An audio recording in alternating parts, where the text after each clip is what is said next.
All right, ladies and gentlemen, boys and girls, you are now tuned in and locked into the most ecstatic, energizing, and authentic podcast that you're going to find any Saturday morning right here with the Living Split Screen Morning Show. Look, I am one of your hosts, Steel Rain, and I'm here with my brother from another Pong Soul, the guy who puts the soul into Pong. What's going on, my guy? Ooh, Steel, it has been one long week. The real life monster has reared his ugly head, but we are back. Episode 18, Living Split Screen. Welcome, everybody in the chat. I see you all, love you all, appreciate you all for getting up with us on a Saturday morning.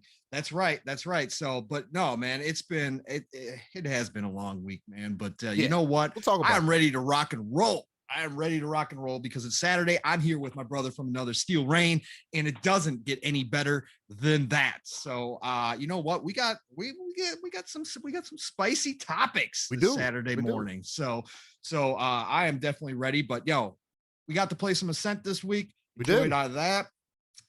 You know, I haven't been able to jump in Halo yet. I did get the invite, but I have not. I know you have. Okay. Yes, I have. So we got that stuff to talk about. We got SSDs in beta. We got the gaming industry still proving why it is the #1 entertainment industry in the world, and continues to show that through the numbers. So we got that to talk about. Man, you know what, Steel? I'm just ready to talk some video games. So, you know, let's do this. I mean, that's what this is about. Hell yeah, man. I mean, we got a lot of exciting things to go. It's been kind of a slow news week over the last couple of weeks. I mean, like you said, we have also had quite a few, you know, real life things going on. So things to consider, but we'll talk a little bit about that because again, you know, we like to keep it authentic. We like to keep it live, raw and uncut right here on the Living Split Screen. So we'll definitely dive into a little bit of that, and I'll tell you what's going on, a little bit about what's going on in the background. But just to tell you about the show and what to expect right now, I got some gameplay playing. Black Desert Online again.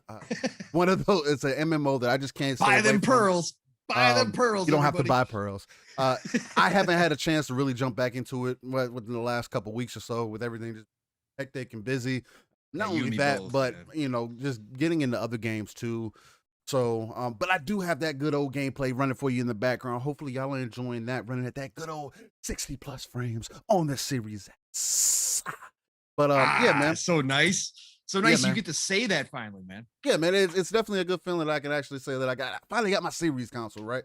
It's not the Series X like I wanted, but again, I was able to snag a Series S just because it was available. So it is what it is.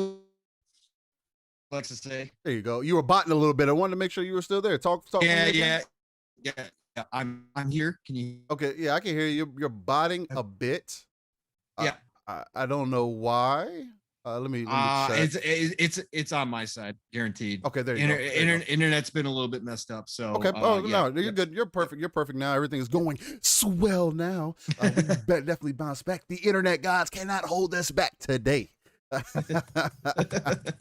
But yeah, man. But neither here or there. I guess I'll start off with a little bit with what's going on with me. Like y'all, if y'all may or may not know, man, maybe you were under a rock. I had to put down GLG. Just a lot going on with me personally. It kind of conflicts with my schedule or with what I have going on now. But Living Split Screen will always still, and until further notice, unless we just get sick of each other, will continue to be on Saturday mornings, 9 a.m. Central, 10 a.m. Eastern, and 3 p.m. UK time. So always look forward to that. Excuse me, I've been low-key talking all week, so now my tongues are tied. But and then other than that, man, like you said, I was able to get into the Halo Infinite tech test. Again, I do want to make sure that we, you know, emphasize that tech test because that's what they put out there. That's what they advertise. That's what they said this is going to be, and that's what our expectation is. Not only that, but me and you did get into some of that good old Ascent, and that's definitely a conversation we want to have. I know you said in the background we wanted to talk about some of the reviews and things. Again, there's something that just constantly seems to come up in conversation, just because, again, we just continue to not get proper representation as far as the gaming community as a whole. And I'm not saying that we should be the ideal representation or whatever the case might be. That's up to y'all, man. But at the end of the day, I know that we are not console centric. You know what I mean? So I feel like we speak from a pretty neutral place, even though we may have our likings or whatever the case might be. We're still going to keep it real. We're still going to keep it authentic. We're still going to give you that passion, and I think that's what really matters, right? But with that being said, man, yeah, that's pretty much what I've been into. Again, busy week with work and everything. The new job it's been smooth, man. It's definitely better than what I was doing before. So you can definitely say that. Anytime that you can get the basically what you are getting paid for after being somewhere for 5+ years, and you get to your new place and they pay you that off jump. I mean, hey, I can't argue with that. Not only that, it's easier and less strenuous and everything else. It seems to have put me in a little bit of a better mood. So we'll see how things continue to go from this point forward. Looks like we're saying that we're dropping some frames here or whatever. I'm not going to really worry about it right now, this constant moment. But if anybody in chat, y'all running across any issues, y'all see that it's really bad, getting funky, let me know, man. Let us know in the chat. Let us know. Say, yo, it's choppy. It's going crazy. I can't hear you. I can't see you. I can't feel you. Pause.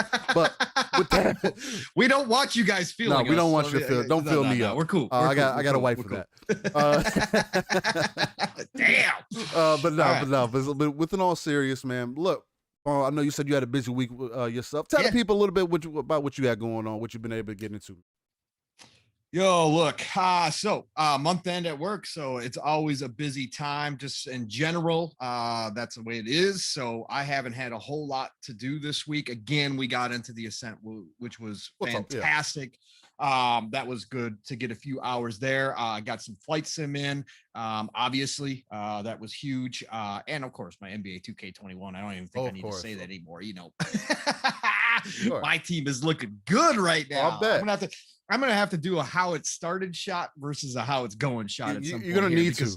Yeah. I need to see it. Yes. I will probably do that this week because it's pretty hilarious. So, yeah, no, you know what?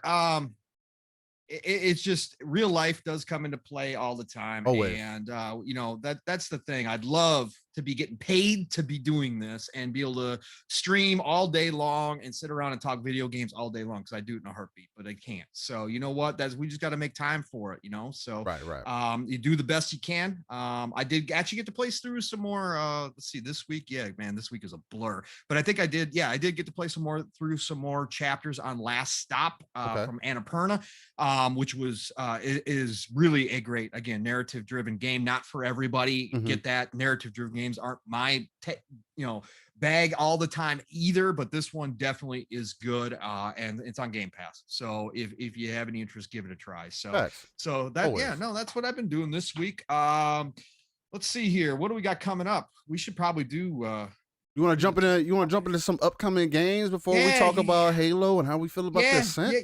Let's do the upcoming games, because the Ascent and Halo, it is something that we you at least got both of them. I got one of them this week, but I definitely think it's going to be a bigger topic. So we might as well just jump into some 2021 games, upcoming releases, what we got going on for this week coming up here, and go from there. So excellent. All right, well, let me go ahead and pause this video right here, because I don't want y'all to miss any of this good old juicy combat action that Black Desert. Let me go ahead and pause that. Go full screen over here. Man, you need to start getting paid. We need to get sponsored by BDO here. We do need to get sponsored by BDO. They need to pay me for all the advertisement I do for them. Let's see. All right, so we're in August, locked in and loaded, ladies and gentlemen. Just for y'all who are interested, we're coming out of July. Isn't that an interesting thing? What? It's August already. August is tomorrow, man. It's crazy to think about that the beginning of the year was like yesterday. You know what I mean? So I also had a birthday earlier this week. Hey, happy belated to me in the chat. But anyway, for all of you who didn't know, Steel did level up. I did. He knows how much I love that saying. So Steel leveled up. One of your up. favorites. It's one of your favorite sayings. What do you level 29 now? Yes, I'm level 29. I'm a warrior sage. Yeah. Where did you put your skill points into? Right now, I thought I put them into strength, but I think they're really kind of going into charisma. So I think wait. I was gonna say strength. We were just talking in the background about dad bods. but just because I got a dad bod doesn't mean I don't have any strength, man. Come on now. That's called health. But I definitely got to say you probably put it in the cruise. All right, but no, yeah. But I probably put the points in the charisma. I'm working on the strength points. We'll work through the week. What's actually awesome, man, because I was considering on a slight tangent. Well, not a tangent, but side note, is that actually my work has a built-in gym. So that might be something I'm gonna have to take advantage of, man. I mean, it was one of those perks for being in there, right?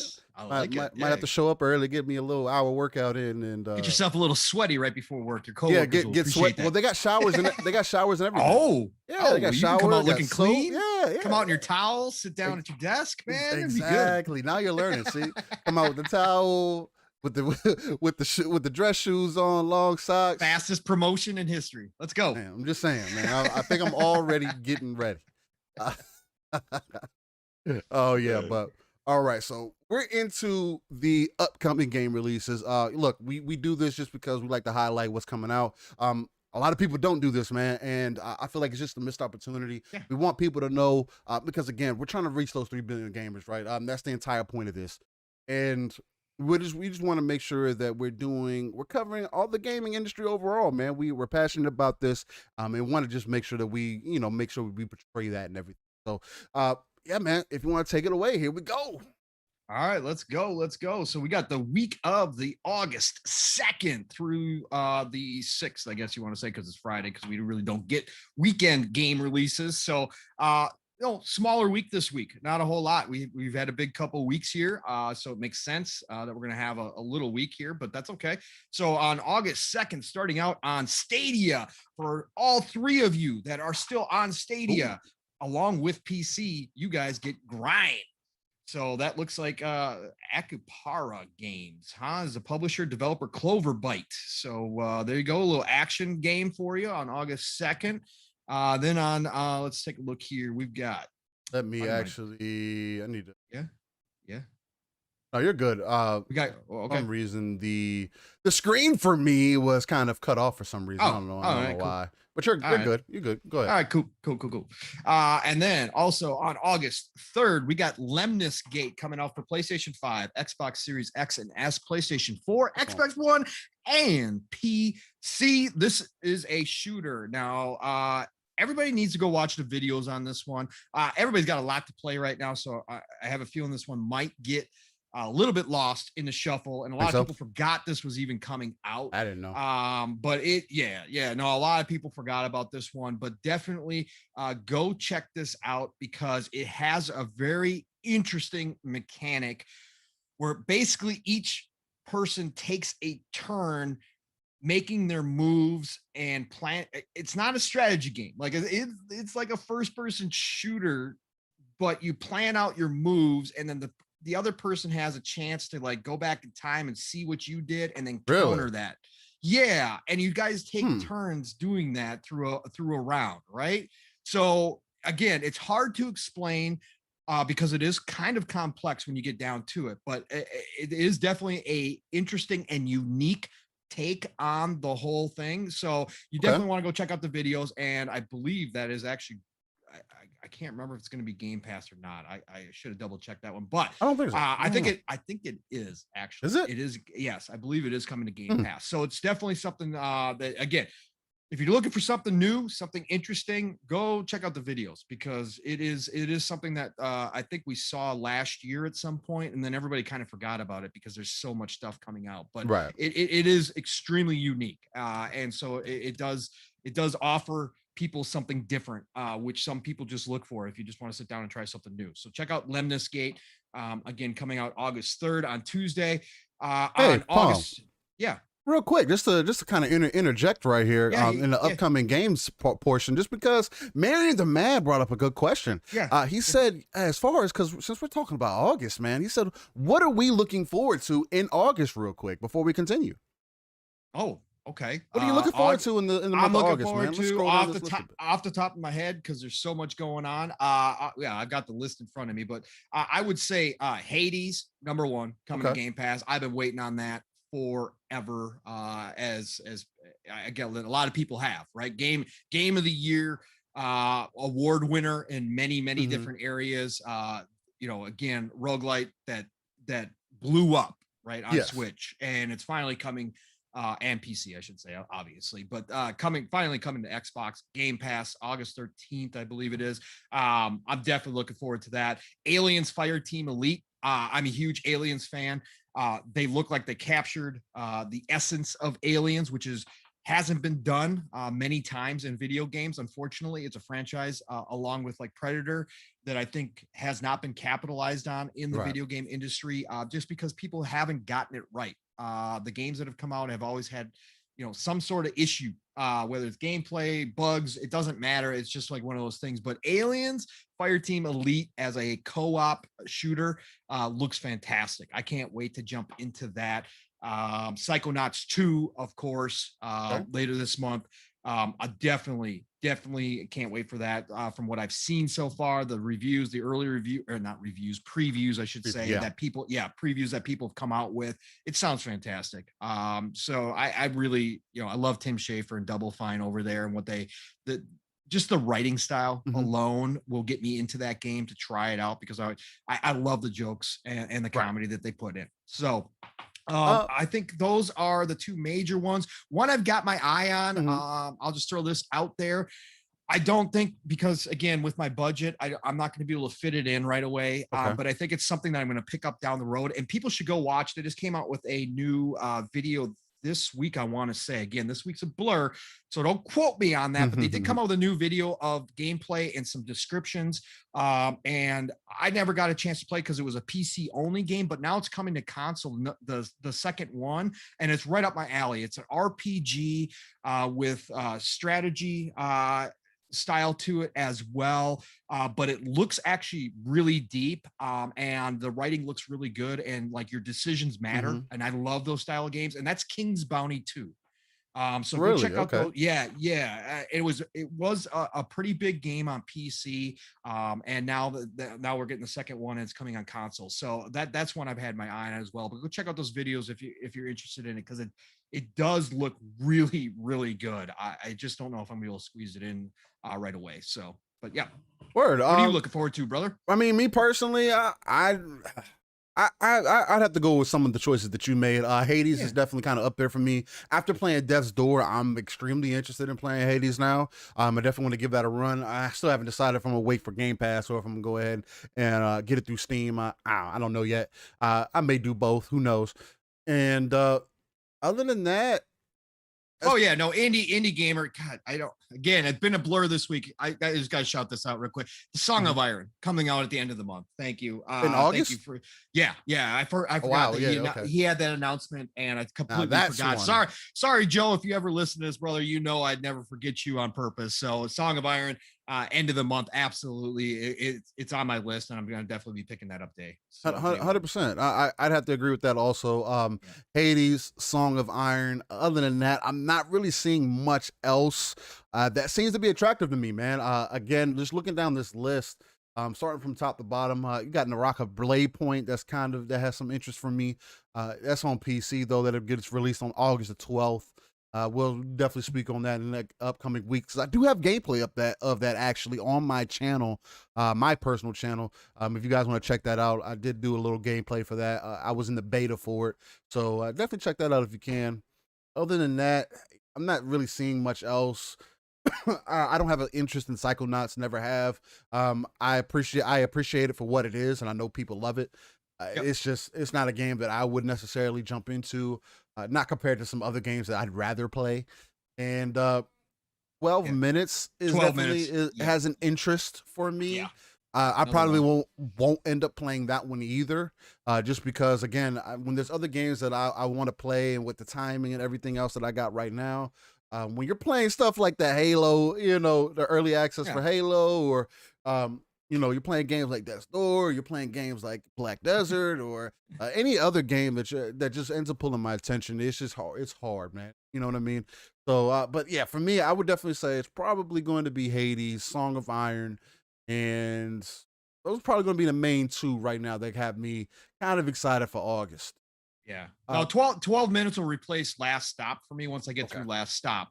Again, I'm not one of those guys who just sits down and power plays those games, even though they may only be like 6 to 8 hours long or whatever the case may be.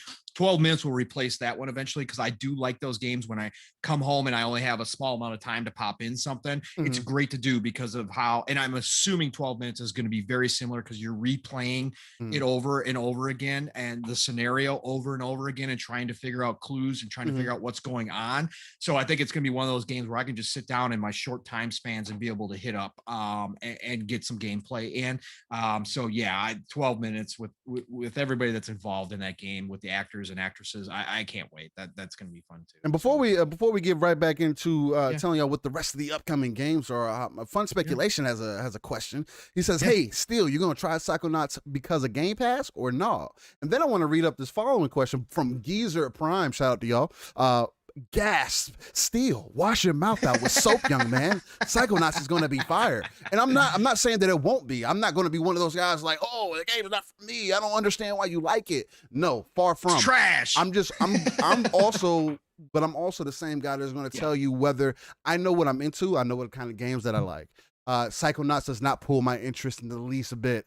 Even with it being a Game Pass, I know that works for a lot of people or some people who have that kind of mentality. Oh, if it's in Game Pass, I'll give it a try. That's not me per se, and I've always been this way. Game Pass has allowed me to go back into my backlog and play games that maybe I missed out on, that I had interest in before. But Dead Space. yeah, Dead Space 4 is a good example Yep. of that. Yep. But even I ended up buying that on That's backwards PC. compatibility, But not yeah, I Game mean Pass. I bought Yeah, it, but I ended up buying it on PC. yeah, But yeah. and then Game Pass doesn't do that for me. I still know what I like. I still know what I would get into, and I still know what I want to play. You know what I mean? So Right. I'm never going to. I feel like it's a disservice for me to play a game that I'm not genuinely interested in. Yep. Just because, I mean, again, you can't force yourself to play something, right? I'm not saying that, and I'm not saying that it wouldn't be a good game or whatever. It's just I don't have any interest in it, and there's other games that I would rather play. You know who you are as a gamer. Yeah, exactly. And again, Right, that's one of the right. things that I've always preached Yeah. here, right? Yeah. Is that I know who I am as a gamer. I know what square I stand on. I find that a lot of in our community that people don't know what square they stand on, and are allowed to get pushed and pulled in different ways or whatever the case might be. And that's cool. Everybody's different. But for me, I'm coming into I came into this community knowing what square I stand on, and I will forever and always stand on the square of I know what I like and I know what I would want to invest my time in, because that's what it comes down to, right? Time. And me and Pawn were just talking about, beginning of the show real life. is real life, and we're talking about time. A lot of games have to fight for that time. You have to meet a certain criteria to fit into my, I guess, not necessarily my wheelhouse, because it's not like I'm not. I don't think Psychonauts is cool. I think it's a Right. cool game. I like the whole concept of going into the mentality of people and really looking at the psychology of stuff and whatnot. I think what they're doing is amazing. I'm not one of those people who are gonna downplay it. Again, that's just me. But again, yeah, I mean that's my 2 cents on it. No, and I don't. Again, Steele, I think you're spot on. And sometimes people take what you just said to mean that you don't try games outside your Mhm. wheelhouse, which is not true. I've watched you jump into Mass Effect, which you never played before, right? I've watched you jump into Dead Space, which you never tried before, right? And find out that you love both of them. That's not the case, but you are very, you treasure the time that you do have, so you wind up playing only you wind up playing what you know for sure you're going to love. If you have extra time or spare time and something interests you, you're going to jump into that. But if it just doesn't hold any interest, you may not just try it out. I'm the same way, again, with Souls games, right? I'm never going to jump into a Souls game. I tried Demon Souls back on PS3. Again, wasn't for you. It wasn't for me. I love the aesthetics. I love the style. I love all of it. I love all that stuff. But again, for me, I already know going into a Souls game that it's going to be something that I'm just not going to put myself through. So again, when that happens, even if one's on Game Pass, I'm not going to jump into it just to jump into it, right? Because I know I'm gonna find my time elsewhere, right? I'm gonna spend my time elsewhere. So no, I think that's spot on. You know who you are as a gamer, and that's cool. There's nothing wrong with that. So Trevor says in the chat, still sounds like he's trying to explain to He says to a day girl that he didn't date fat girls without telling her she's fat. That All right, Trevor. All right, Trevor. y'all are going above and beyond, man. y'all are amazing. I love y'all, man. But and then Fat Boy made another solid statement. Still, I thought I did until I picked up Microsoft Flight Simulator that it wasn't for me, and I love that game now, and I understand that. And again, I feel you, but I really want you to hear what I'm saying. I 100% feel that. 100%. You're going to find there's going to be games out there that you might be on the fence on, and then you jump into and you thoroughly enjoy. I'm the guy. I played my Microsoft Flight Simulator back in the day. I know what flight sim is. You know what I mean? Right. So that's not so like that example. There's been so many different examples of games over the years that I can look at one game and compare it to a game that's similar to it and judge whether I have interest on it. Not only that, but a lot of games, if it doesn't have a multiplayer aspect to it, I don't, throw a lot of my time into it. It's like I've explained in episodes before that, me as being a multiplayer centric gamer, there's a lot of single player games that I looked over, but there's also a lot of games that I can look at from videos on YouTube or whatever else the case might be and say, hey, I want to invest my time into that.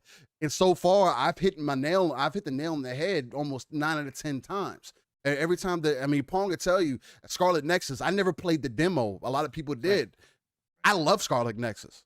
I never played the demo. I said, I'm going to wait until the game comes out. Guess what? The game was amazing. You know what I mean? I feel like, again, everybody has their own thought process. Everybody has their own likes. Again, that's why Pong always says, play what you love what you play. Because other than that, what are you doing it for, right? That's the entire point. But just to hold it back, I don't want to hold this up any longer. Go ahead, Pong. Go ahead and finish the upcoming games so we can get into that fire first topic, man. Man, well, hey, look. If we had any worries about getting 2-hour show done today, we don't have those worries anymore. No, we're good. We're good. All right. So where were we? We were on. Oh, okay. So August 3rd, the ramp for PC. This is another skateboarding simulation style game. So very cool for all your PC skaters out there. Looks like a cool game. I always love skateboarding games. They're always fun to get into a little bit. So man, check out the ramp. Then we got Dungeon Defenders Awakened on Switch. It was cool back in the day. Yeah, it was cool back in the day. So, I think it's a tower defense game. Was it? Yeah, okay. It's kind of like a tower defense with action. Right? Yes. So yes. You're controlling your character, but you're building tower defense at the same time. Yeah, that kind of thing. This has been out for a while on other systems. But it's finally coming to Switch. So good on that. Again, fun little game. My time at Porsche for the cell phone, Portia, excuse me. I think it's Portia. This is kind of a farm simulation style game. It's been out. Actually, I popped this in a while back on Xbox and tried it out. Cool little game, fun. So if you're into those, definitely check it out if you want to play some mobile version, because this has been out on PlayStation 4 and Xbox One for quite some time, but it is coming to mobile. Then we got the Falconeer finally making its debut on PlayStation 5, PlayStation 4, and Switch. Falconeer, I've got about 5 hours into it on Series X. It got lost in the shuffle. It was a game that I was extremely hyped for. What I played, I absolutely did love. Again, lost in the shuffle of everything else, unfortunately, but it will be something that I get back to. Thomas Sala, independent one-person team. He did have some one or two other people help him out with some stuff, but the dude is incredible. You want to talk about an awesome dev. Him and Joe Winter, Song of Iron, are two of the most friendly, down-to-earth devs that I've ever heard speak. Just the realest guys in the world. Thomas Sala is absolutely hilarious, tells it from the heart like it is. He don't care. He doesn't filter. Great interviews. The guy is amazing. And the work that he did on the Falconeer is something special. So finally, PlayStation 5, Xbox, or PlayStation 4 and Switch are finally getting it. Go check it out if you guys are on those consoles. If you haven't Facts. checked it out already, it is worth your time. Their marketing alone is fantastic. They did the Kentucky Fried Falcon. They sent it out like they took KFC and made it KFF. It was amazing, some of the marketing that they did for this launch. So go check that out. And then let's see what else we got. That's it. Yeah, that's it. So like I said, smaller week this week. Steele and I extended it out with our talks from the chat. Thank you, chat, for your questions. Steele, you want to shout out some people in the chat? Because we got a million people on there, man. So. You already know we got to shout out some people in the chat, man. Lovely people in the chat that drives us every week, man. Trevor, Fun Speculation, Hertzog Vin X, Jordan, the General C, Fat Boy Horror, Geezer Prime, the Sly Crow, Indie Gamer, Geezer Prime. Who else we got? Marion the Mod. Shout out to him. Who else we got in here, man? Let me scroll up a bit. Matt Barnes, what's going on, my guy? You already know. Who else we got in here, man? Show us some love in the chat so we can shout you guys out. Trevor, Nam, Omar, Hertog is in the house. Who else we got? We got the General C, who's been Casket Repair has made an entry. Repair. Jordan is in the house. Matt Burns. Oh, you got Infinite Double A. I see you. What's going on? You got to do Joe. Joe stopped in. Joe Dunmore. There we go. What's going on, my guy? Fat Boy Horror is in the house. Appreciate you coming out, brother. It's Timmy is in the house. There you go. Let's see. Lemon, you showed up, brother. 108, yes, sir. As always, 108 Dragons. Go check out his show tonight, The Dragon's Den. Quick shout out. Great show. Go check that out. Xbox 448 in the house. Thank you, sir, for showing up. He came through earlier. Yep. Yeah, he came through earlier. So, of course, Mav has been in the house. Yes. And I'm sure Caitlin is listening. If Mav is listening, she might be playing Halo, though. T-botting, teabagging, because I was teabagging bots because she was actually teabagging bots. Really? So, yes. Black Card, what's going on, man? What's popping, my guy? Yep, absolutely. Master Clowns, Omar, what's good? Rick Payne. Fuzzy was through here earlier. Back was in the house, of course. Who else did we have? New Type Gumpla. Yeah, New Type. Thank you for showing up. I think we covered the majority. If we missed you, hey, please again, show us some love in the chat. But we love you all. Caitlin, we know you already said hi. There she is. But we're saying hi back. Okay? Yes. Accept the love and move on. All right? No, Caitlin, that's not true. I love you. You know that. Oh, you're always ignoring her, man. See, that ain't true. She needs love from not only Fun Speculation, but also she needs some of that good old soul speculation. Caitlin already knows I'm her number one grandpa. She already knows that, so we're good. Don't worry about that. Infinite, what's going on, my guy? Look, man. Again, we appreciate that you guys come back week by week, that you constantly come in, show us love, that you share it out, retweet it, everything. Continue to do that, man. Again, push us out and continue to move the ball forward week by week. We're trying to grow. As we get busier, we're going to do some things in the background to hopefully be a benefit to what we have going on, to kind of make up for some time. Unfortunately, I forgot to hit the record button, so the show is not going to go live. I forgot to remind you. It's all good. It is what it is. Look at that. That's awful. So the show will not go live on audio platforms immediately after the show. For those who are listening on the audio platform, when you do get a chance to listen to this, much love and my apologies for that. Again, we've been crazy. I've been all over the place. We were talking in the background since we didn't really get a chance to talk, all week or whatever. We did get some time to talk during our playtime with the Ascent, though. So with that being said, let's use that as a segue to talk about Ascent and also talk a little bit about Halo, man. So I don't know if you want to talk a little bit about the Ascent and Halo and then talk about reviews, or if you just kind of want to mix it in together. I think I'm going to roll it in. Because the Ascent is my review.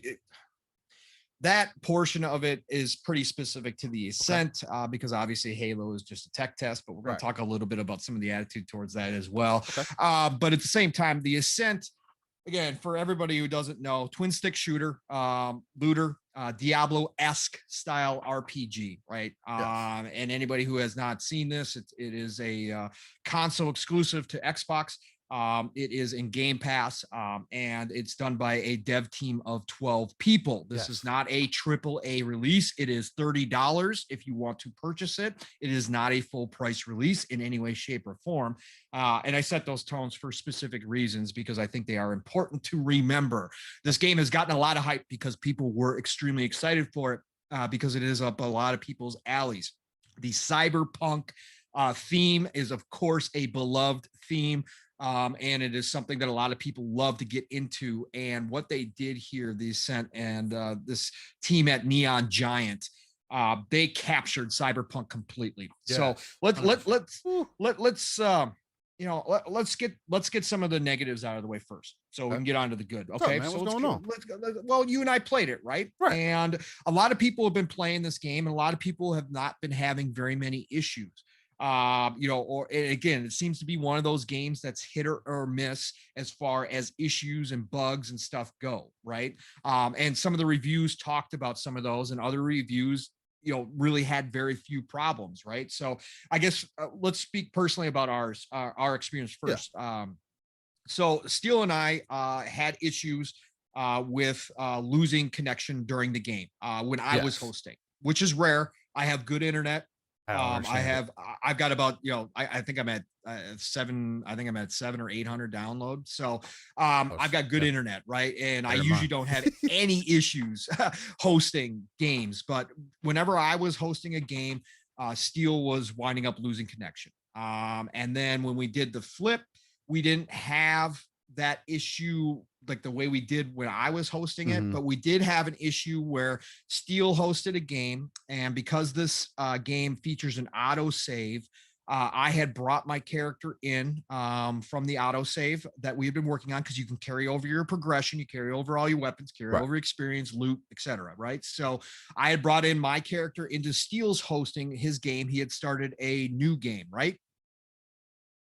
Had you started a new game? No, Steele? It wasn't a new game. It was continuing from the checkpoint where we were at already. From the checkpoint, yeah. So you continued from the checkpoint of the game that I had been hosting. Yes. But you started hosting it. Yes. I jumped into that game, right? I just want to make sure we got facts straight. So I jumped into that game, and what wound up happening is it set the checkpoint back further than where we had been in my hosting, and unfortunately, the mission that we were supposed to do, the main mission, would not open up. It was glitched out. It was glitched out. We had to talk to this one guy, and every time either Steele or I talked to him to accept the mission, that would not happen. It was glitched out. So we wound up having to start over. Thank God this is only probably about an hour in. I think maybe 45 minutes. I think when we started over, we ended up getting there like less than. Like 15 minutes. Because we ran through it because we knew what we were doing. Probably we'll say 30 to 45 minutes. It was somewhere in there. Yeah. So we had to start over a brand new game with Steele hosting. Okay, so with Steele hosting and starting over from scratch, wound up losing my character, which was level 3 at the time, or whatever else, and all my stuff, which was no big deal. Again, it was all general basic stuff. But from that point on, Steele and I played uninterrupted for about an hour, probably about couple hours. Yeah, it was a couple hours after that. Yeah, couple hours until we had some minor bugs. There was some scattered moments of lag. I saw on my screen. We were skating, or one of us, whatever the case may be. Some audio issues, which I think a lot of the reviewers have picked up on. There was some audio issues for me on my side. Okay. I was getting some weird sounds coming through. Like it sounded like the SMG was continuing to fire. That's why I kept thinking it was frozen. Okay. Yeah. So it was in the background. It wasn't like dominating, but it was there, right? You could hear it. So and then I think the last one was before we ended the game, or when we ended the game, we decided that I had to go to bed. Right. I got dashboarded while we were in the middle of a battle. So I got straight dashboarded. So those are the negatives. So this game obviously needs a patch or 3. And I'm sure the devs are working on it. Again, team of 12. I'm not going to, again, it is something that we need to bring up. It's fair to bring up that there are some problems. But for again, us. To say for us, right, to say people have been having different experiences. And I'm sure some of you out there have experienced different things in different ways, different bugs, whatever the case may be. Some of you might be having a pretty bug-free. Mav has hosted a bunch of games and hasn't had an issue. has had very few issues on his end. So, again, that seems to be where we're at with this. But now let's talk about the positive still, because again, this game is absolutely drop dead gorgeous. Oh yeah, this game, it is. The game, detail in it. Yeah, I think Jez was spot on by saying it's one of the best next gen looking games that you'll see out there currently. Again, when you first look at it, you're going to say, well, how is that possible? Yeah. Until you play, because it is a top down isometric shooter, right? Because it is one of those games that does not highlight the way a first person or a third person does in a lot of ways, the details. Until you jump into this game, and again, I'm playing on an OLED. Steel is not, but I'm playing on an OLED CX. I could not believe it because I've been watching videos of this game and I thought it looked great. I popped it in and I was like, wow, the attention to detail in every form when it comes to this game, as far as the environment goes, is second to none. Yeah. Okay. There are very few games because the minute details, whether it be, I think, I'll let you talk about it, Steel, but I think you kept talking about the perspective and the change in depth you were seeing. The depth you were seeing on the screen. The detail and the depth. That's the thing. The detail, the things going on in the background, the little nuanced stuff. Again, shooting a concrete wall and watching that concrete wall fall apart realistically, right? That's a key point. A lot of the things that I've noticed that happen in the game are permanent. See, there's too many times where you get in these games or something to fall off, hit the floor, and it'll break on the floor, right? And then after some time, it just disappears. Like like they try to make it seem like maybe you didn't notice it, but you always notice it, of course. Right. But in this game, it's like anything that impacts the scene or like the area that you in is permanent. So if there's a wall that falls and breaks down and it dents the floor, it dents the floor. Right. I know that's not something that's a huge thing. I know for neither one of us, but it's detail. It is, because as you're playing it, you're, again, whether you are consciously taking it in because you're so busy in the action in the screen, it adds to that immersion as you're watching what's happening.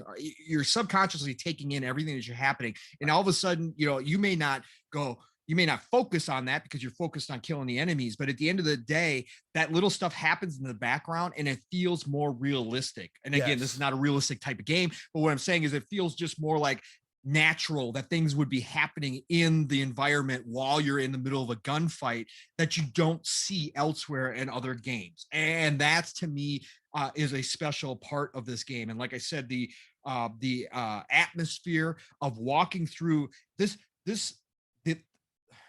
levels, the environments are so big, it's crazy. and they've populated them with so many NPCs and so much going on around you. And not all of it is just, cut and paste stuff. A lot of it is individual conversations going on.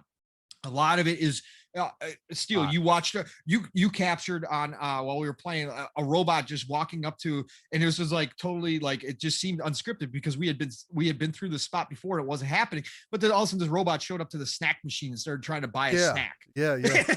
Started trying to buy a snack out of the snack machine and got mad and started pounding on the snack machine, right? Because it wasn't giving him a snack, right? Again, just small little details like that. The lighting in this game, the smoke effects in this game, as you walk through, the transitions that they have that actually do, which is rare. I can't think of a game offhand that's an isometric shooter or looter or whatever the case may be that changes your perspective as you're walking through the level. The camera angle subtly changes so that you can see some of the stuff that's happening in the background.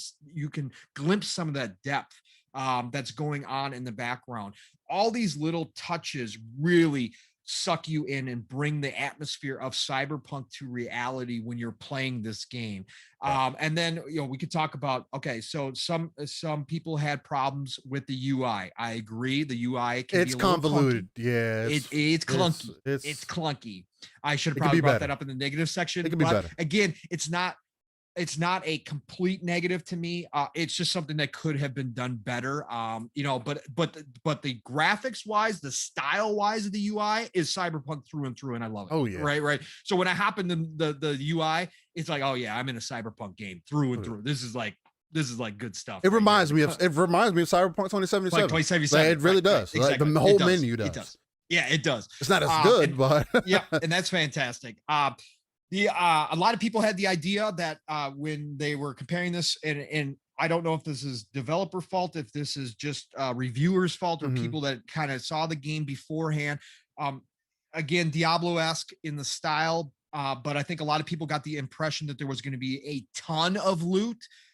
There is not a ton of loot. Okay. It's not one of those. It's more about upgrading what you have, what you becomes your favorite. Now, is there a good selection of weapons so far that I've seen? Absolutely. There is a good selection of weapons, right. And armor, and all that kind of stuff. But it's not Diablo-esque where you're constantly dropping, or changing out for the next best thing that you just got, right? It's more about finding what fits your stats and how your gameplay, what you like, right? Right. What you like, how you're playing the game, your style is going to dictate what you put on, and then you're going to upgrade that armor or that weapon to be your favorite. Like I'm starting to really love the pistol, right? And you did. and I bought the because I saved up some money and bought the pacifier, which is the next step up in pistols. It's a gun that shoots like a lightning style bullet, right? And again, to talk about details, when I change as the shells fall, the lightning itself is gorgeous. Nice. And it has the perfect sound effect to go along with it. You can tell you're shooting a different style of pistol, right? So we can talk about sound too. The weapons sound good. They feel good. They feel punchy, right? They got that power behind them. When you hit somebody, you know you're hitting somebody. Love that. This lightning pistol that I've got, this pacifier, shoots lightning bullets. As the shells fall out while I'm shooting, they are glowing blue. Yes. Again, you can see them. You can see them. They're bouncing. They're glowing blue from the lightning round, right? So again, the little touches, the little details that are involved in this, again, they've gone to the extreme. We could talk about. I know some people seem to kind of get upset about the customization of your character. It seems very samey as far as like if you go in there with you and a buddy, you probably going to get the same gear. Yes, it's going to be a different color. But the gear itself does have unique style. Yes. And you can see the difference on your character. Yes. Right. That's all I cared about, right? Was can I see that I'm putting something completely different on my character? And yes, you can. You can tell that your character looks different, right? So and also I think you and I both noticed, Steel, we were wearing the same armor, but I'm playing female, he's playing male. You can tell he is bulkier. Facts. Which is cool. Sometimes with the camera angles and stuff, it's hard to get those smaller feeling from a character that you're seeing that you're not up close and personal with. But here you could tell the difference. I looked female, even wearing the same armor, and still looked male, right? And again, not getting into gender stuff here. I'm just saying overall. Sometimes it's hard to tell. That was one of the points that you made while we were playing, is that a lot of times the games, if you'll have similar styles of armor and you can't tell the difference between one or the other, or they go on the complete opposite end of the spectrum and completely over sexualize it to the point where the chicks have half the clothes on or whatever the case might be. And there's none of that. There's really none of that here. It's like the same Z across the board for everything. So that's good, but you can tell the difference between the two. The Sly Crow asked the question, how do you find weapons? As far as we know so far, you bust open crates, chests, whatever the case. That's how it's like any other looter, and then man. you're buying. You know what I mean? But from what I've seen is that the store is offering better than what you find. Now we fought against a couple bosses kind of style, but they didn't seem to drop anything really special. What I found is that buying the weapons from the store offerings are offering some really big weapons. Like I said, it's not a pure looter like you think of a looter, where you're looking for not from the enemies. You're looking for legendary. You're looking for epic. You're not getting that. You're getting small incremental differences in your stats within the weapons and armor, and really, it's going to come down to play style, because those stats are based upon.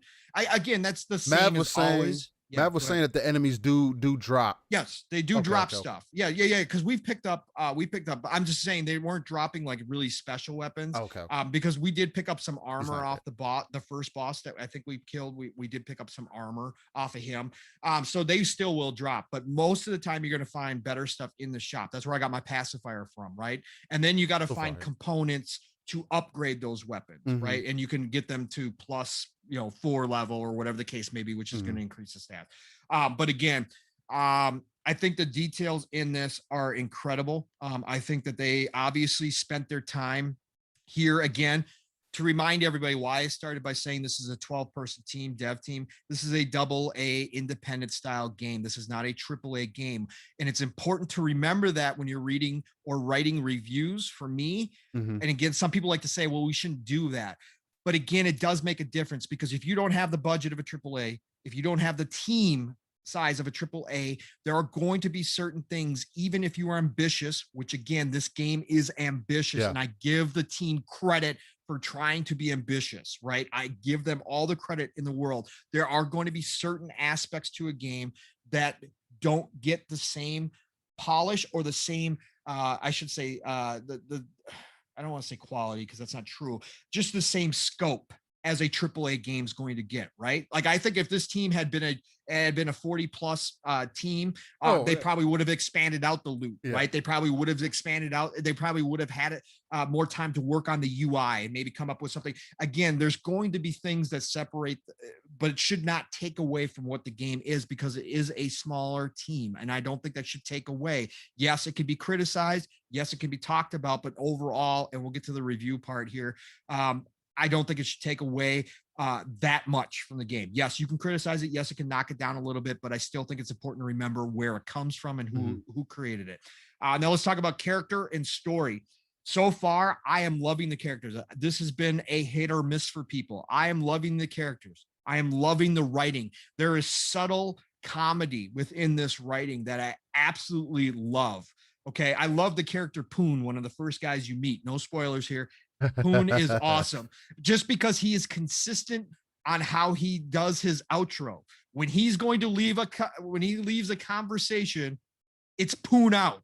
And I just love that. I was dying laughing every time he said Poon out. I could not stop it. I love. Yeah, that was killing you. Yeah, it was killing me. It was you were killing getting me. it every time. Yeah, Oh facts. man. So for me, I really am digging the story. There is a story here. Is it the most gripping thing I've ever heard? No, of course not. It can be a little tropey, obviously, with the cyberpunk. You got corporations, you got the collapse. It is a little different. It's not the post collapse, it's while the collapse is happening.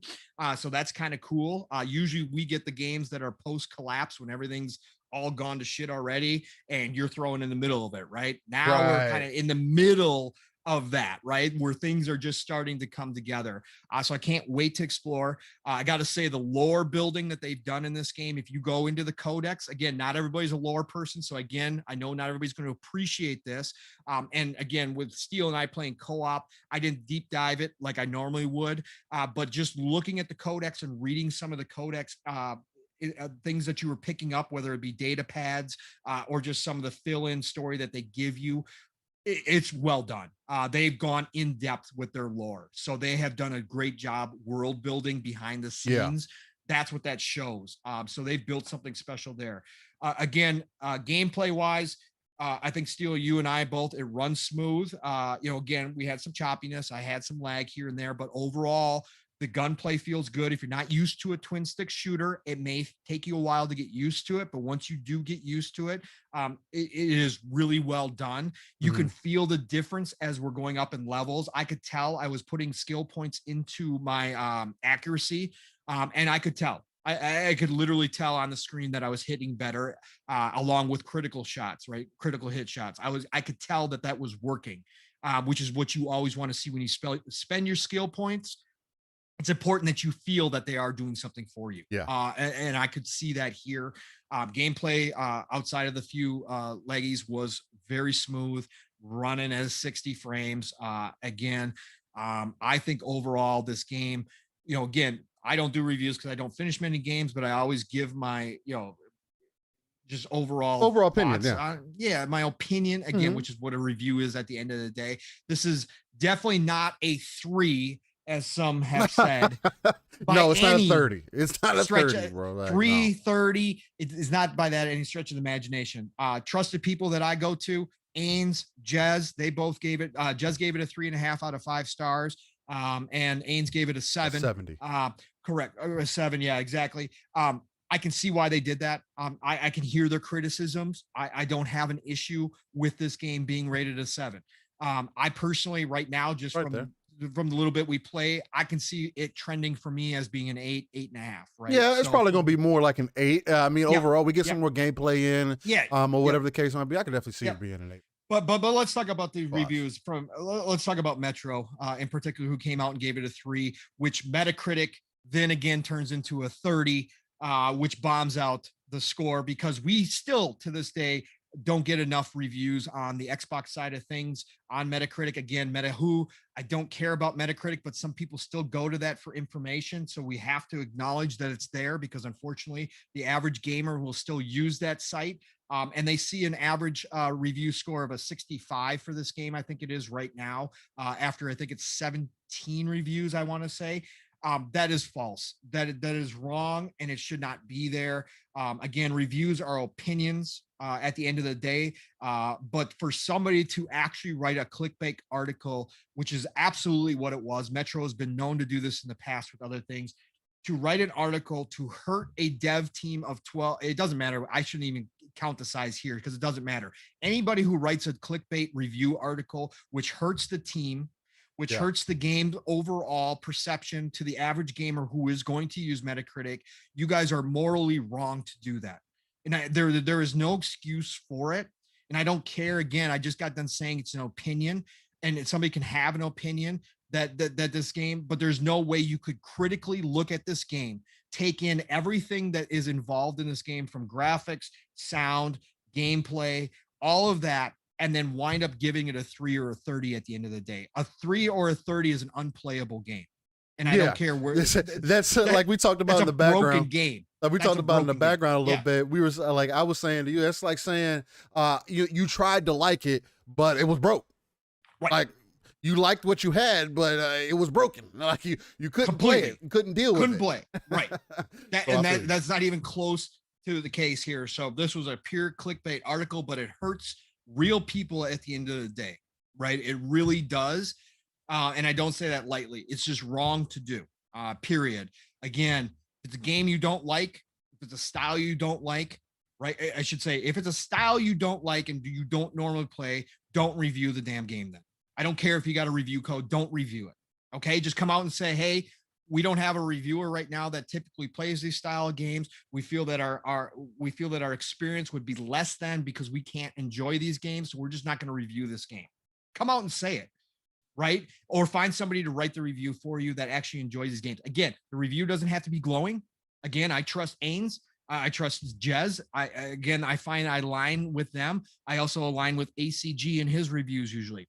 ACG said it was the most fun he's had in 2021. He criticized it, but he said it's a buy straight out. Like, go buy this game now, right? So for him, I'm sure he would, if he was to score things, and I'm not going to put words in his mouth, but if he was to score things just from what he said, I can imagine he'd be an 8, right? Yeah, or 7, above, 8. right? Yeah. Right, somewhere in there. So again, you can have criticism, but to come out and say that the game is a 3 is doing a disservice to the industry. It's doing a disservice to the devs. It is doing a disservice to the games, and it's doing a disservice to your readers who may come to you, even if you do these types of things, to read reviews on games, because you're going to tell people through that 3 to not play the game. For those people that do listen to reviewers and never go try a game outside of what the reviewers talk about, which there are some of those, it is wrong. Because you are pushing people away from trying a game that they potentially could like, because this is a complete game. It is not broken. It has its issues. Yes. Again, we talked about those. It definitely has its issues, but at the end of the day, it's still something that your people that read your articles could go love, and you are chasing them away by saying a 3, which is, again, an unplayable game. A 3 has never, like, again, we could talk about how the 60s have changed, because 60s and 70s rated games used to be okay, all right, probably a pretty good game. You know, maybe go It's check in it out. between. Yeah. Yeah, back in the day for me, reading magazines, that was like, okay, I'll go probably check that game out. To now, that's terrible. But a 3, oh my God, like you rarely ever saw 3s back in the day. That was like completely busted game. That Yeah, like yeah. don't go try this game out, right? Yeah, no So waste of time. so that's my problem with the reviews. Again, that's why we got to continue to preach. Take reviews as an opinion piece. Never take them as gospel in any way, shape, or form. Right. Find the reviewers that you trust and Yeah. never go outside of that. Do not 100%. look into other people. Find somebody who likes games like you do and that you seem to line up with, and read those reviews if you're going to do that, and get your opinion, help your opinion, I should say, based upon that, if you're going to go question whether or not to buy. But again, this is a Game Pass game. Go download it if you have Game Pass. It's worth it. Try it out. See if it's for you. If it's not, no harm, no foul. That's the way it works. It's a beautiful thing. So go ahead, Steele. Tell them what your thoughts are on this. I'm gonna start off my thoughts by reading off one of the what the Sly Crow just recently said in the chat. He said, if the complaint is repetitiveness, 3 is too low. What's crazy about this whole repetitiveness like statement that people are coming out with? Do you not realize that Diablo is extremely repetitive? Do you not realize correct. that until they inserted the Paragon system in Diablo 3, which I unfortunately didn't get a chance to play in because it took too long to come out. I beat Diablo 3, I think once, or I know I beat it once. I believe I beat it twice. It didn't really get nothing for it, but until they introduced the Paragon system, there was no other reason to play the game. And even that is repetitive. Why? Because you're doing the same content just to get better gear. That's the whole point. So that you can eventually run through the stages from top to bottom. I mean, at least Diablo has difficulty settings, which I haven't seen in the Ascent. Diablo has difficulty settings that you level up every time that you go through the game, or whatever the case might be. So you can say, oh, but that makes it not as repetitive. But at the same time, it's still a repetitive ass game. You're fighting the same monsters, going through the same story, doing the same things just to get better gear so you can play that next difficulty. So it's like repetitiveness is like, it's hard to make that like a negative thing to put on a game. Destiny is super repetitive, but guess what? That PvP is amazing. That gunplay is amazing. There are certain things, and even in repetitive games, that stick out that will make you want to invest the time in. I don't think the repetitiveness is the issue. The issue was everything that basically, Pong and I dealt with. The connection issues, the little lag spikes. Other than that, though, everything else was fine. The physics seemed great. When you run into people, they actually like you bump into them and move them out the way. I mean, no, you can't knock them on the floor, but you know what I mean? But at least there's too many games where you just walk through people. At least this game, again, from a small team of 12 people, realizes that physics matter. You run into people, they're like, oh, shit. You know what I'm saying? And they talk some shit, at the same time. You know what I mean? They react to your gunfire, your run, which not every game does either. So, and you can shoot everybody that you want to, as Pong likes to do. I do. Hey, if you're around that corner, Pong's going to shoot you, but he like Steele and I were walking through it, and Steele had run past one of these worker robots in the beginning, and he was actually off screen for me because you can separate. You don't have to. You're not tied together, right? Right. So Steele's off screen. Also, he's on my mic, or he's in my ear going, I know you're going to shoot that robot, as I was pulling the trigger. Yeah, exactly. Like Sick was saying, repetitive. Have you ever heard of the concept of a gameplay loop? Again, man, like, I don't think that's a solid argument to make as far as that goes. I mean, now if that's your opinion, that's your opinion. It is what it is. But it also kind of lines up with what Paul was just saying, is that if that's not your style of game, then don't review it, or don't talk about it, or don't play it. Like it goes to what I was saying earlier about knowing what you're into and knowing what kind of games that you like to play. Like, I don't get that whole mentality, but everything that you said for the most part, man, I agree with. As far as the world is very, it's involving, it's deep. There's a lot of depth there, the detail in it. I mean, even when you're looking over the edge or like the railing and you're looking into the background, I mean, like we talked about the little spider looking thing that we saw on the wall. Then there was like a group of 3 of them that we ended up running into. The mechanics running into the background, the ball thing, that big ass ball that we got moving, like the generator, whatever it was. Whatever it was. All the little details within the game, it's amazing to me that a 12-person squad, Yep. you know what I'm saying, was able to put this type of game out, man. I feel like it's still a feat in itself. And at $30, or if you're free on Game Pass, if you have Game Pass, 10, $15 a month, I think it's a worthy title. It's not a, I definitely agree. It's a 7-8 game for me so far, but I don't think that's a bad thing. Me and Pong were having good fun with it. The only thing that turned us off was us getting lagged out and then having to start over again. You know, we wasted an entire hour because, when we play, we like to scour, we like to scour a little bit of everything, try to make sure we don't move over it. And then, an hour of our gameplay time just went out the door because, we loaded in and we couldn't do anything, so that's unfortunate. But as the overall game, man, it's one of those, you definitely need to jump in it, check it out. Again, we had been talking about this since they announced it, in the background, that we were highly interested in seeing what it was going to be. Again, it's a Diablo. It's Diablo with guns in a cyberpunk world. It's exactly that, and it hits all those notes perfect. I saw somebody in the chat say, Ascent does cyberpunk better than cyberpunk, and again, me and Pong would probably disagree with you. I can see what you're saying. I can definitely see what you're saying. Yeah. And in some points, I can't agree. But so it's still different. Me, because I know I'm pretty sure I can speak for us both. Me and Pong both had a solid experience with Cyberpunk 2077. So, and I was digging the overall cyberpunk aesthetic in that first-person view. This does it again in a Diablo-esque way, which is also very dope to me. It's different. It's different without being too different, right? Giving you some variables, giving you some variances that you could be into. The particle effects. Oh my God! I didn't even talk about that, but go ahead. The particle Paul was talking about it on his OLED. I mean, even on whether it's on my LED TV, on my 4K LED TV, it's like. The game looks beautiful, man. Like it's crazy, along with everything else going in the background. I also saw somebody talk about the frame, the frame issues. There is some frame issues. I'm not going to lie. At least for me, when I was playing it on Series S with Pong, that's why I also downloaded it on PC. So the next time we play, we can also test out the crossplay. Because it's supposed to be crossplay with Windows and with Xbox, and the frames on the Series S, I don't know if it's because of the optimization of the game, because in most sections, it seemed like in the most hectic parts, it was running super smooth. And then it was like other parts where... just random. It was just in the world, there was just like people around. There was like, there's no explosions or nothing going on, where you would kind of like, the explosions and everything is where you expect for like frame rate drops, the particle effects is all over the place. And that's not where it was dropping frames at. It was just dropping frames in the city, for the little city that we were in, trying to, figure out what mission we were trying to actually do. We didn't bring that up either. The map could use some work. The map, that is a negative. The map is a negative. See, now we might just be too early in the game. That could be part of it.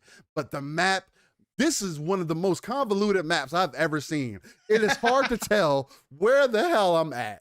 I'm just gonna be honest, and again, where we're going, and the missions aren't clearly. Maybe it's just me. Maybe it's just a us thing. You know what I mean? Maybe it's just a us thing, and we just need some more time to play. But it was just like, man, that was a turn off for me. The same thing with the UI. The UI isn't bad, but it is extremely annoying.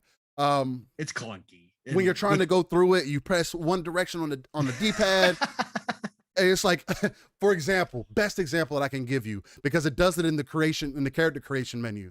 You're going through the character creation menu, you know how you normally move through the menus, you're using the D-pad or whatever the case might be, and it's pulling you out of whatever you're looking at and going tabs back when you press the D-pad. Or press the analog stick instead of LB, RB, how most games do. Hey, if you want to switch tabs, go LB, RB or whatever. No, you press left or right on the D-pad. It changes your complete tab, and you're like, that's not what I was trying to do.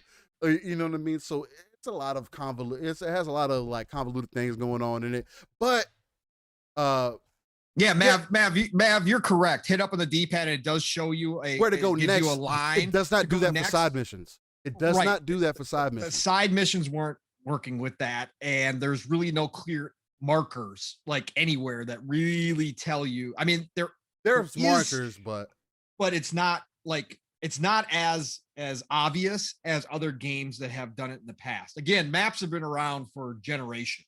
So for me, maps are always a thing that I look at because like for me, I'm used to that with RPGs and stuff. Like the map, if the map isn't good, it just extends your gameplay because a lot of times you will find yourself wandering around and backtracking a lot. And for me, that's like one of those details. Since maps have been around for generations and so many people have done them, I think sometimes people try to change and stylize the map in a certain way instead of just doing the basics first and then expanding out upon that. And all I got to say is when I look at this map, it's not obvious to me. Again, it might get better as I play it. That happens too. But right now, just looking at the map, it's not clear where things are and where I'm supposed to be going. So on the mini map, there's a green arrow. Again, yes. This is with less than 5 hours within the game. We're just expressing the things that we noticed early on. Not trying to come from the perspective of, oh, I've put time in the game and 10 hours in the game and I can kind of see. No, you know what, Steel? Now that we talked about the map, I give this game a 3. Screw it. It's broken. Forget it. No. You said only issue I had was 3-bit running in different directions. I can't do. We can't do nothing. The devs can't do nothing about 3-bit. Overall, I agree with most of the points that you made. Really, every point that you made. The game is solid overall. I don't think people review bombing it. I don't know what y'all got going on. Maybe y'all don't have anything else better to do. Maybe it just wasn't your style of game, but the game is at least a 7 or 8 in my opinion so far.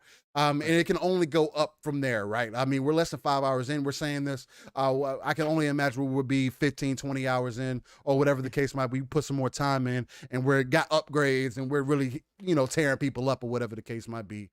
Who knows? But I think from what I've seen so far, it can only get better from here. So correct. Yeah. I mean, needless to say, you take what you want. We'll slide into go ahead and talk about Halo a bit. Yeah. Keep going, Steel. Since you played it, I haven't had a chance to play it yet. So you go, you roll right in, man. Let's talk about the Halo Infinite tech demo. What was one of the bigger things? I'll ask you this question first, Paul. Before I dive into my feeling, what I'm thinking about the tech demo and all that. What was one of the main things that you were seeing? Just because I've been tied up in some things. What were the main things that you were seeing about people complaining about this tech demo? Yeah, just the usual circuses in town, as we know, that comes out again. The small bubble that we live in on Twitter. And again, I'm fairly active, not as active this week, but I couldn't help but notice. I've muted a ton of people because I try to stay away from this stuff, but it still pops up in my feed. And I saw people trying to tear down Halo, the tech demo, a tech demo that 343 came out and did a whole video on stage. Hour and a half? Yeah. Yeah. And throughout that video kept reiterating, guys and gals, guess what? This is a tech demo with a 2-month-old build. We know there's going to be issues that you are going to be seeing. We are aware of many of the issues. Yes, we are having you test this to find more issues, but there are known issues that you are going to see. This is by no means any type of perfect setup. Thank you. Keep going. Perfect setup. Keep going. That is going. Yeah, right. That you are not going to experience any issues with. We already know, people. Please tell us, because we need to see as many new bugs as you guys can find. But this is a tech demo, right? And I still saw people, the circus in town, the clowns were out in full force trying to somehow post videos, post screenshots of all these crazy bugs that people were finding. And this is what you guys have been waiting a year for. What has 343 been doing for a year? I can't believe this. This needs to be delayed again. Oh my. Look, this community, again, and I'm talking about the extremists. Okay. I'm talking about the extreme fanboys that are out there. Again, you guys do nothing but show what clowns you are by doing this stuff over and over again. It is why people come into this community and go, what the hell is going on in here? Who are these people? And do they honestly even play games? Because you guys look so ridiculous when you do this stuff. Knock it off. It does nothing for anybody. You think obviously you obviously enjoy the people fighting with you over it, and you obviously enjoy your little clique that you got going on, your little circus that you got going on, liking and retweeting your stuff. But again, as gamers, let's be real here. Okay. You guys are doing nothing positive for the industry. You guys are doing nothing positive in general for the community in any way, shape, or form. All you're doing is perpetuating all those stereotypes that come along with being a gamer. Okay. You're just utterly ridiculous. You have no self-worth when it comes to this stuff. When it comes down to it, at the end of the day, you wake up in the morning to go to Twitter to try to downplay something that people are getting excited about, and that's something that people have been waiting for a very long time, and that you are trying to crush somebody's love for something else. And that is completely the wrong way to actually be a human being. Okay. And yeah. I don't care. At the end of the day. Again, I'm all about freedom. Do what you want to do, but I'm just telling you how it appears to the majority of people out there. And this is just stupid. This is a tech demo that people are actually, overall, everything I've seen, enjoying. And we're talking about, again, when it comes to Halo, again, people forget. And again, I'm a casual Halo fan, and I still know how big Halo is and what it means to the industry as a whole. And that it's one of the pillar video games that changed video gaming forever. Yeah, right. Sure. I get that. And I even understand it as a casual Halo fan. But to see new people jumping into Halo and the old Halo fans and both agreeing that this is some of the best Halo they've seen in a long time. The older fans saying this is some of the best Halo I've had since Halo 3. Yep. And then the newer fans that have maybe played a little bit of 4, a little bit of 5, going, wow, this is incredible. This is fun. I can't wait to jump in. And the really new players who have probably never played a Halo going, wow, this is awesome. I can't wait till Halo Infinite comes out. To see the community coming together and saying, good job, 343. We can see what you're going for here. We approve of this. This is fantastic. Keep doing this, more of this. I can't wait to get my hands on the full experience. That is what's to be celebrated here. This is just a tech demo, I remind you all, and it's already impressing people. That is the good part about this. And I was excited to be watching. I watched some streams, while I could at work, and everything I was seeing. Again, I was like, man, I want to go home and try this. I really do. I want to play the Ascent because I'm looking, looking forward for the Ascent, but I do want to jump into the Halo tech demo and see what's going on with this game because it looks fun. And so that for me was the most important part. And these people trying to tear this stuff down. Again, you guys are in for a sorry experience come this holiday when this game launches, because again, from what I'm seeing right now, man, Halo's back, and it's going to remind people as to why it used to be and was considered the biggest and baddest first-person shooter on the market, and that is coming back. So go ahead, Steel. That was an excellent volley that you threw up there, because a lot of those points were a lot of the things that I wanted to touch on, and you bringing those things up are definitely, again, was an excellent volley. So now I'm going to come in and I'm going to spike the fuck out of this goddamn ball. Do it. Do it. If any of y'all want, because people try to downplay Halo, right? This is something that I've always spoke to.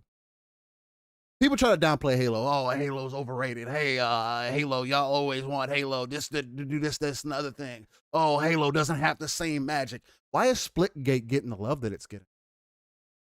Anybody answer that question? I'll tell you why. Because it's Halo. It looks, feels, plays like Halo. And unfortunately, and I don't want this to negatively remark on Splitgate and the devs over there, because they're working hard. They're doing magnificent things, magical things to get their servers back on, because there's over 2 million people actively trying to get in their game that they weren't expecting to be there. The game's been out since 2019, 18, and it's getting the most attention that game has ever gotten. That in itself speaks volumes of what people are looking for. They're looking for a Halo. Everybody that I've ever seen talk about it, it was just the first time me playing, even when I played it. My first time ever playing Split game, right, was on console. You know the first thing I said? I said, man, this really feels like Halo.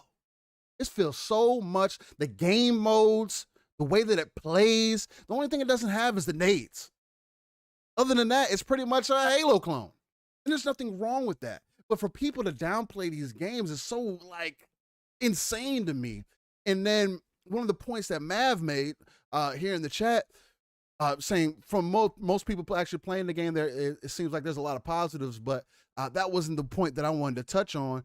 Is he said something to the effect that they didn't put this out. They didn't put this. This was made for us to help to improve the game, not for our smooth experience. When they put that video out, that demonstration out, and they said, hey, we're doing the tech demo this weekend, this, that, and the other thing, we want to stress the servers. We're trying to test the AI out. We want to make sure that the gameplay overall is exactly where it needs to be. That people are seeing what we're trying to do. We already have, and it's funny because he said it live on stream. Hey, we already are, there's a laundry list of known issues already. We are giving you a 2-month-old build. And we're aware of a laundry list of issues already. And then for people to come right back out and complain like, oh, I don't understand why Halo is why everybody's hyping it up. Oh, like, I'm not going to say any names, but there was a show I was listening to last night. It comes on a little earlier before some of the other main shows that really kick your Friday nights off right. Somebody that said, oh, well, don't you think that this game is just being overblown? People saying that Halo's back. Don't you just think they're like over exaggerating, or they're just in the capping, or they're capping, or they're in the honeymoon phase? And right. I am here to tell you, as someone who is playing the Halo Infinite tech beta or the tech demo, tech test, whatever you want to call it, Halo is back. They did everything for this Halo multiplayer at the bare minimum, because that's all we could talk about. They did everything for this Halo multiplayer that they needed to do. The game feels like Halo 5 with Halo, but it's Halo 3. It's exactly that. It gives you those vibes. It's like that same, it's those same feels and same type of energy that we used to get back in the day, but the movement is faster. The overall game feels quicker. There's a thud to it. You can feel the game. The melee, the shooting, the movement, the AI. Like, people are complaining about the AI. Why do we have AI in this game? Oh, I don't understand why we got AI. Oh, they must not expect for people to really jump into this game. That's why you go fight. I don't know about y'all, but the marine level bots that they put in initially, I can see. And those are the second to lowest, right? I believe that's actually the low, from what I can remember. Okay, I could be wrong. I could be corrected. From what I can remember, there's 3 difficulties. There's Marine, there's ODST, and there's Spartan. Spartan being the highest. Okay, I thought there was one below Marine. There could be one below Marine. I'm not sure. I don't think there needs to be one below Marine, because Marine wasn't difficult, even for newer players. Like, they were literally on the Marine level, they were pretty predictable. You could push them. They're not like. I kind of compared it to Gears of War, right? And Stubbs are like this. And it's funny, actually, because Stubbs was talking about how much he's loving the Halo Infinite tech demo. And he's not a Halo dude. You know what I mean? I think Stubbs are like this. The bots in this Halo demo, from what they've shown us so far, is like Gears. Where if you sleep on the AI, if you sleep on the bots, you'll mess around and get 360 shotguns in the face. One tapped, like, it's no joke. And still, I'm sorry to interrupt, but I just saw the DMs from Xbox Ultimate DMs. Somebody, I think it was Caitlin, maybe it was Caitlin, had posted a video. Somebody posted a video of the bots, the ODST level bots. Yeah. Somebody captured on video one of them teabagging somebody they just killed. They actually programmed the bots to teabag. That's funny as hell. That's funny as hell. Awesome. But those are facts. Like, the Marine level bots, like, don't sleep on them, because they'll body you. But then these ODST bots, they leveled up the level of them, the difficulty of them yesterday, I think, evening. Yep. Maybe it could have been during the day. But these ODST bots, they are not to be played with. You get in there, you think like, oh, you're just about to have an easy time. No. If you're by yourself, these ODST bots they're going to crouch shot you. They're going to jump. They're going to strafe like there's no tomorrow. I'm talking about things that I just was not expecting to happen or to the level that they have it at. Bro, I'm kind of excited to see what these Spartan bots are going to look like. People are already talking about on Twitter, like, just for as an example, these Spartan bots might give some people a run for their money. I'm talking about kick my ass. They're gonna kick my ass. I'm talking about these ODST bots. Like, okay, I'll give you a more of an example that you can probably like imagine in your head. Okay, so like the Marine level bots, you could basically like 15 because the score goes to 50, right? You can basically. They're not going to score more than 20. If you're a decent player or whatever the case, you got a decent little squad running with you because you can't team up with 3 other people for a team of 4. And they are. I low-key lost track of what I wanted where I was going. You give an example. Oh yeah. Give an example. Okay, so the bots on the Marine level, because the score goes to 50, you can do like a 50 to 20. They might get 20 points, maybe. These ODST bots might mess around and score 30 on you, if not more. If you're not careful, if you gotta have some. If you're a decent squad, maybe they might not get to 30, right? These Spartan level bots, I think are probably going to push some people over the top and be like, I don't know if I can handle these Spartan bots. You know what I mean? So far, that's what I'm seeing, right? Just to kind of give you a little bit of those, like a perspective per se on what we. Which is incredible to hear you say, Steele. Again, from a casual fan, again, AI is underrated and very hard, especially in multiplayer, to program correctly. Again, that's why bots got such a bad rap in the old days, because bots just couldn't live up anywhere as close, right, to a human player. And not to say that these still will, but I'm saying at the end of the day, that's why bots got such a bad rap. So if 343 has found a new way to program the AI, or have come up with new programming for the AI to get you as a competitive, multiplayer, somebody who is hardcore when it comes to this stuff, to say, look, these bots ain't effing around. Nah, they're not. Right. For you to get them to say that is a feat in itself. And I've seen more than just you. I've seen everybody kind of talk about this.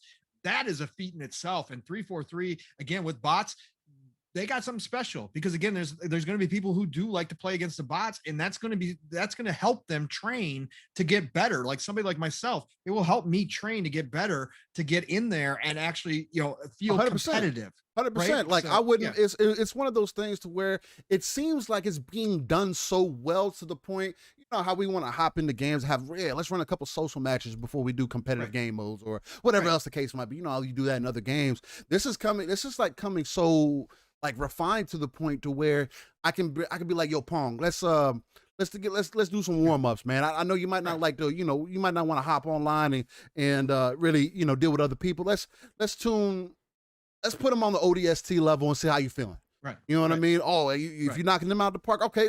How you feeling about these Spartan level bots? Okay, you feel like you can knock them out the park? All right, let's hop online. Right. You know what I mean? It's giving people. I feel like the biggest part of this is the whole reasoning is so that newer players or players that are coming in will have a better level to stand on or a better place to be in, because before, at least for me, it's something that I've always noticed about Halo and games that are like competitive multiplayer games, is that if you're away from them for a while, if you put them down for a week or two, you're coming back in behind the ball, because there's always going to be people who are constantly playing and something might have changed.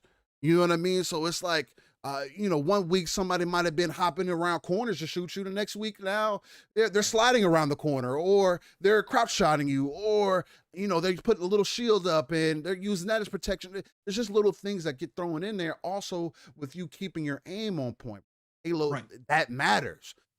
Shot placement really matters. And another thing that I really thought was amazing to me is the fact that they actually showed the hit placement where you shoot them at. It lights up red, boom, hit. It shows you exactly what you're hitting. So it's like you can't even you can't lie about it. You're like, oh, I Right. thought I shot him 5 times in the head. No, you shot him once in the head and 4 times in the body. That's why he Right. didn't die, and he clapped you. You know what I mean? Yeah. Whereas the way that they're Yeah. tuning these bots is that they're shooting at the head. Yeah. You know what I mean? Yeah. Like they are not missing, especially when they get into a group. Like, don't let there be 2 of them, and you come around the corner not expecting it. Yeah. You know what I mean? They're going to, and they're not scared to melee you. They do not care about anything that you're doing. And I feel it's such an amazing thing. Again, that they're taking the time out. They're going in saying, hey, we want you to test this stuff out. We want to make sure that we get all this right. Again, stress test the server, because again, another thing that they made a point of is that them testing it, the reason that they're doing it with bots instead of players is because the bots themselves take up server space. Right? Yeah. They actually, from what he was saying, is that the bots take up more server space than actual people do. So because of how they run the bots. You know what I'm saying? They're like their own thing, right? So he was like, this is the best way for us to stress test it, because we constantly we're throwing these bots in there, these AIs in there, and we're constantly turning up that difficulty. So it gives us a chance to really see where we're at as far as like is the servers running smooth. By the way, it is dedicated servers. The game will also tell you, hey, we couldn't find a match because we couldn't connect to the dedicated server. Right. Which is nice. So again, it's another positive for a free-to-play game to have dedicated servers is an amazing thing. More games need to be doing this. Again, the tech demo, this tech test for Halo is such an iconic thing, because Halo always does something similar, right? Where they put out a beta, they want you to test it and see what goes on. Now, will this prevent day one you not being able to log in? I don't know. With everything that I'm seeing, they still, because people like to underplay Halo or undermine Halo, whatever the case might be, they might still have issues day one. There might be 30 million people day one trying to sign into Halo. Who knows? It could be free to play. There's everywhere. It's access. It's free to play. It's accessible anywhere. Again, I'm still going to stand on that mound. This is probably going to want to be the boldest, things that I say, and I'm going to continue to stand on this hill. I think Game Pass is going to hit 50 million by January 15th of 2022 because of Halo. Brother, yeah. Again, that's just me standing on that hill. Possible. That's just me standing on the hill. People are saying, oh, they're not going to hit 50 million for another 2 years.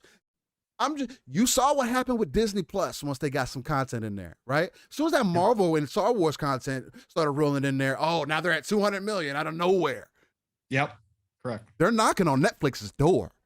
And Netflix is like 300 million, 400 million, somewhere in there, whatever the case might be, maybe more than that. They're already not knocking on Netflix's door, and they've done it in less time because of content. Correct. Halo is one of those games that is your content. People were like, I think Jeff Grubb was playing, even Jeff Grubb said, man. Yeah. I saw that. I kind of take back some of the things I was saying. This Halo game is actually pretty solid. You didn't say that quote unquote, but that's pretty much, that was the gist of it. He said Halo might be fun, is what he said, and he was being sarcastic. Halo might he's be enjoying fun. it. Yeah, exactly. He's having a good time with it, and he's someone who said it's just a Halo-ass Halo game. Right. Obviously, it's a little more than that. Again, I heard people like K Mega use the example, and there's others who use the same example, and I'll reiterate it because I feel the exact same way. It took everything from Halo 5. And took out the charge, took out the they took out the abilities and everything else, and made it a fast-paced shooter. It's literally Halo 3 and a Halo 5 setting, kind of. You know what I'm saying? As far as like and Steel, to that point, they even I saw online, because I saw videos being posted too. It looks like they kind of brought the no sprint people like close together. They found a medium spot, because I saw videos about how the sprint is about, I think it's like like something like 20% faster, 15% faster, maybe something small number faster than actual walking. And that was like a bridge that they tried to gap, right? So they still gave you the feel of running, but they didn't make it so outrageous that the people who don't like the sprinting are going to complain about it. So I think 343 is trying to meld and trying to find, middle ground for everybody here, which I think is a great thing. I think it's more so, I think the real reason why people have the issue with the whole run mechanic is because of the Yeah, fun said perfect balance. uh Yeah, that's is the time to aim, right? It's yeah. coming from Yes, out of your correct. run to aiming. That Correct. was, Mav brought that up as a point Yeah. before, as why he kind of didn't want running in Halo or whatever. Yeah. But this has honestly been perfect. Whether you're running, whether you're walking, whether you're sliding, Yeah. it's instant. Boom, instant shots. Boom. Whether you put your cursor at, whenever you're ready to shoot, it's ready to shoot. You know what I mean? Like what you want out of a Halo, this is doing it for you. And like Right. I can't express that enough. They're doing some really great things. They're showing that they care, that they're showing that they really are putting forth their best foot forward, and they want this to be one of the greatest games that they've greatest Halo games that have ever been put out. Trevor Right. puts in the chat, the sprint looks like the fake jog you put on when someone has let you cross the street in front of their car. No. Trevor's got jokes today. Yeah, he Trevor, does. good to see you, brother. He's on a roll. Yeah. I wouldn't necessarily say that because it still feels like you're sprinting. Especially when you go into a slide or whatever else the Right. case might be. Yeah, that's like that next level, right? So with sprint, you can still use the slide, which gives you a little, for those players that want to take it to that level, it gives you a little bit of advantage with the slide versus just the walking, Yeah. whatever. It's just another level, right? Yeah, I mean, they've made it fast paced again to be caught up with the Call of Duty mantra, because everybody says Call of Duty is the fast paced shooter. That's why everybody hops into it. Instant action. This feels they hit those notes right on the head, while still remaining Halo in its essence. Everything about it, from the customization to the AI to it has some reach style to it that I think is just amazing. Again, just reiterating on that fact of making you feel like you are that Spartan. Right. They're really hitting those notes on the head. Is at least, even with the tech test being very limited in what they're giving you, you still feel it. Like you feel like you're a part of the experience. You feel like when you hop into these games that it's completely on you to either do good or not do well. You know what I mean? Right. They're hitting every note on the head, man. And again, I've said it on Twitter. I was already on 10 for my excitement for Halo. Right. This tech test has picked that up to at least 15. I'm excited about both Battlefield and Halo coming out this fall. They're both going to fight for my time, depending on what's going on, what the squad wants to do, what Paul want to do. You know what I mean? They're both going to be fighting for my time, but I'll be honest, man. Halo and everything that it's doing, it might try to put me back in that that real competitive space again, to where I might have to know life it. I don't know yet. I don't know, but I've been having a good time with it, man, and I can't go understating it. For all of us who are in the tech test, again, just keep that in mind, man. And everybody who's listening, just keep that in mind. This is a tech test. They want this to be the best experience that they can. You know what I mean? And that shouldn't get taken away from them. They've seen the smoke, they saw the BS that they were getting in, and they're trying to address it. So I feel like it's headed in the right direction, and I'm excited. Right? Again, you're a casual Halo fan, and you're like, I was like, earlier behind the scenes, I was like, well, if you got some time later, we'll hop into the Ascent. And you're like, well, I mean, I do want to play some Halo too. I got the invite. I want to try it out. So I was like, oh well, shit. I mean, shit, we can do that. I don't mind it. You know what I mean? No. Trevor's got a good question for you still before you hop What's off the Halo topic. He said, "What if you can answer this right now? Because again, it's not out full, and it's with 4 and 5." Trevor asked, "What stamp would you say 343 has put on this franchise compared to Bungie?" As far as what do you mean?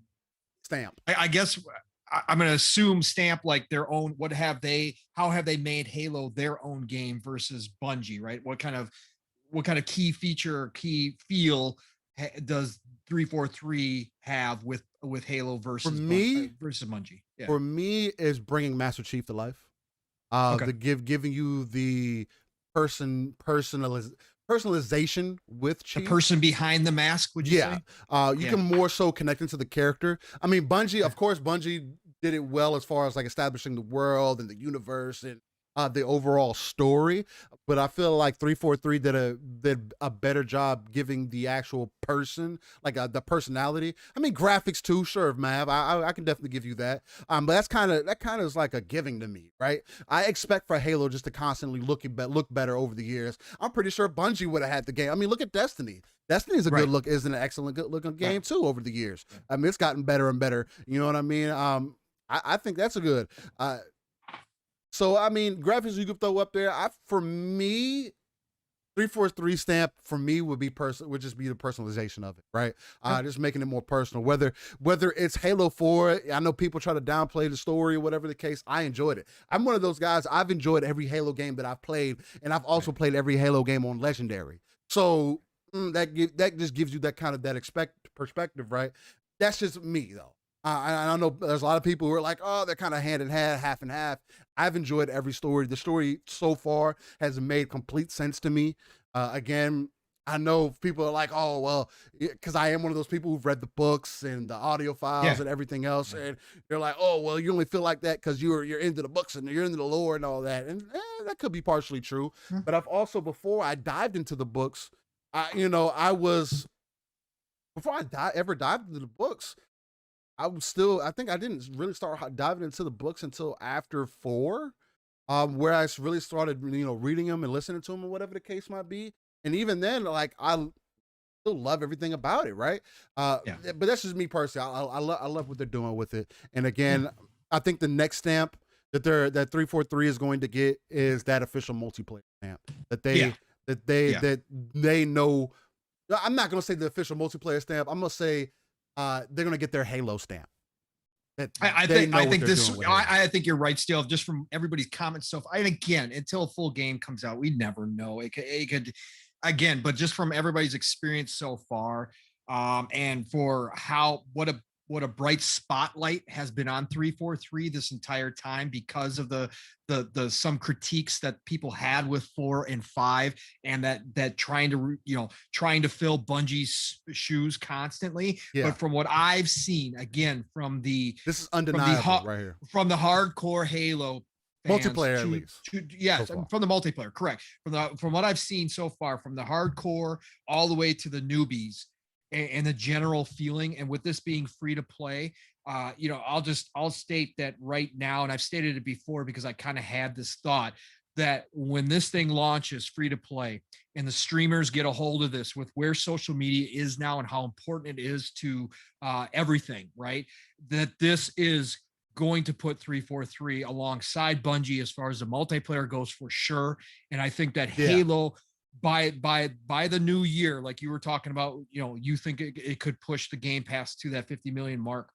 I think that Halo will be back as the premier first-person shooter experience, and I think that streamers are. I already saw big time streamers yesterday doing showing off the tech demo and loving it, right? And again, with the free-to-play aspect that everybody's going to have access to this out the gates, this is going to be back. The 343 will now be right alongside Bungie as far as the multiplayer goes. And I think this could bring Halo back to where it was, as not just a game coming out, not just as another first-person shooter, but as an experience, as something that people have to go out and see for themselves, something that people have to make time to jump into and say, okay, what is all of this hype really about? Why is everybody talking about this all the time? And I think that's where they're going to be back. Yeah, I mean, and they got a lot of positive things. I heard some other people from the show that I would not name that comes on before the Double Tab Friday shows that are really important. They made the point that, oh, how is Halo going to live amongst all these other games that are coming out this fall, amongst all these other first-person shooters, amongst Warzone, amongst Fortnite, which is a third-person shooter, amongst all these other free-to-play Apex and all these other games. And I'll tell you exactly how. It's completely different than any of those games. Not only that, but they're doing something with the season pass, not season pass, but the battle pass or we'll call it a battle pass because that's kind of what it's named. That's different from anybody else. It's going to have people wanting to invest the time because they know that 343 respects their time, because that's what it blatantly shows. And I feel like that's extremely important to me. But I agree with you right there too, Pong. Is that yeah, I feel like this is going to bring Halo back in such a way that Destiny right now is like the top of the shooter genre as far as like gunplay feels, like Sure. an overall Right. gameplay feels, right? This Halo Infinite knocks that out the park. Yeah. And there's people who are upset with how things are going on the Destiny 2 side of things, as far as like when they got sunsetting and they got so many issues as far as like balancing and everything else that they got going on that side, that I think people are thirsty for another shooter that has the same kind of gun feels and everything like that, gameplay feels and everything like that. And I think this is going to be, Halo is definitely leading up for me, especially in the feeling department, in the multiplayer, from guns, combat, to just the I can't think of the term for it right now. The moment to moment experience. There you go. From the moment to moment experience, it's A1, and it's undeniable. I've loved it so far. And again, when this tech test ends, I'm gonna be sad, because again, like I said, if I was already at 10, now I'm at 15. And now I just want the game to be out. Like I really just want the game to come out in October, September, whenever they're ready to release it. And again, that could be another crazy aspect, that if everything goes well with these tech tests and everything, who knows? Yep, we know that the campaign's ready. Yep. Those stats come out and said it. You said it. Yo, gameplay, the campaign's ready. We're good to go. Now we're testing things on the multiplayer side of things, and who knows, if things are hitting the nail on the head, we could get it a lot sooner than November. Yeah. But who knows? Again, I don't think. I think Halo's going to definitely knock it out of the park. But with that being said, absolutely. Hey, you know what? Still, on top of that, just from a personal opinion, between this and Battlefield, for all those people that were saying that Battle Royale had killed the standard multiplayer and nobody was going to want to play standard multiplayer anymore, guess what? You're going to be proven wrong this holiday. Standard multiplayer is back, and it's going to be back with a vengeance. Like I've always said, Battle Royale is cool as a game mode. Yep. It's not to be like Call of Duty. Call of Duty is now a Battle Royale game for me. That's where I get the enjoyment out of it. Warzone, yeah, you can have some fun in Warzone. I don't enjoy the regular multiplayer in Call of Duty anymore. Doesn't hit the same for me. I'm so beyond that. Like I've been playing Call of Duty since Call of Duty 4, man. Like that was one of the main reasons why people swapped over from Halo. You know what I mean? Was Call of Duty 4. You know what I mean? And it was an excellent game. And now I'm just so burnt down on Call of Duty. They're not trying to they're not trying to innovate. You know what I mean? A lot of people are. There's a lot of Activision Blizzard just have a lot of fucked up shit going on right now. Yep. It's just like, I already wasn't really supporting them before, but now it's just like, I really just don't want to fuck with y'all now. Like I just don't. It gives people another reason just to tap out and say I'm done. Exactly. So, and don't let Halo come in on the scene and it works from day one, right? Yeah. That's gonna light the scene on fire. But it's neither here nor there. Just to kind of move it on, man. Shout out some more people in the chat. Fun Speculation, Stubbs, Trevor, Geezer Prime, Kendo, Caper, Grant. What's going on? Trevor, I think I've said your name already. Yes, I did. Yep. Noof showed up earlier. Shout out to Noof. Shout out to Noof. Good morning, Xbox tomorrow morning, Sundays. Go check those guys out over there. Great crew. Go check that out for sure. Who General else C, Infinite AA. It's Dan Simmer. the Man Cunningham showed up. Dan the Man, my brother. ATL came in. Kendo, what's going on? 2025, what's going on? Muppet showed up, of course. Muppet, good guy, good Muppet. to see you. Yeah, absolutely. But hell yeah, Muppet. man. Again, Just Key. Just Key. Shout out to Key. Yeah, Just Key. Good people. Yeah, I love much awesome love to see. Yeah, no, much appreciate you all. Nothing but love and respect, man, for the support that you guys show up every week. I just absolutely love you guys. So we both do. So oh yeah, and I greatly appreciate you guys coming in. Yeah. You know, keep that chat lit, right? That's but right. With that being said, we are Living Split Screen, 9 a.m. Central, 10 a.m. Eastern, 3 p.m. every Saturday morning. Come check us out, man, right here, right now. With that being said, also make sure you hit that like button, share it out, tell a buddy about it, man. When you go to work, tell your buddy like, yo, got this gaming podcast that they're authentic, they're organic, and did it get that what's going on within the gaming industry, and they're non-console centric. Oh man, they got to be hitting it out of the park, man. We're trying to touch those 3 billion gamers because that's what the goal is, right? Again, we might not be for everybody, but we are for somebody, and we appreciate we appreciate everybody that's here. And it doesn't cost you anything to try us out, just like Game Pass. It's just like Game stop Pass. on in. And maybe one day we'll have you guys invest in us if you want. Right, exactly. We'll start that Pong PC fund up.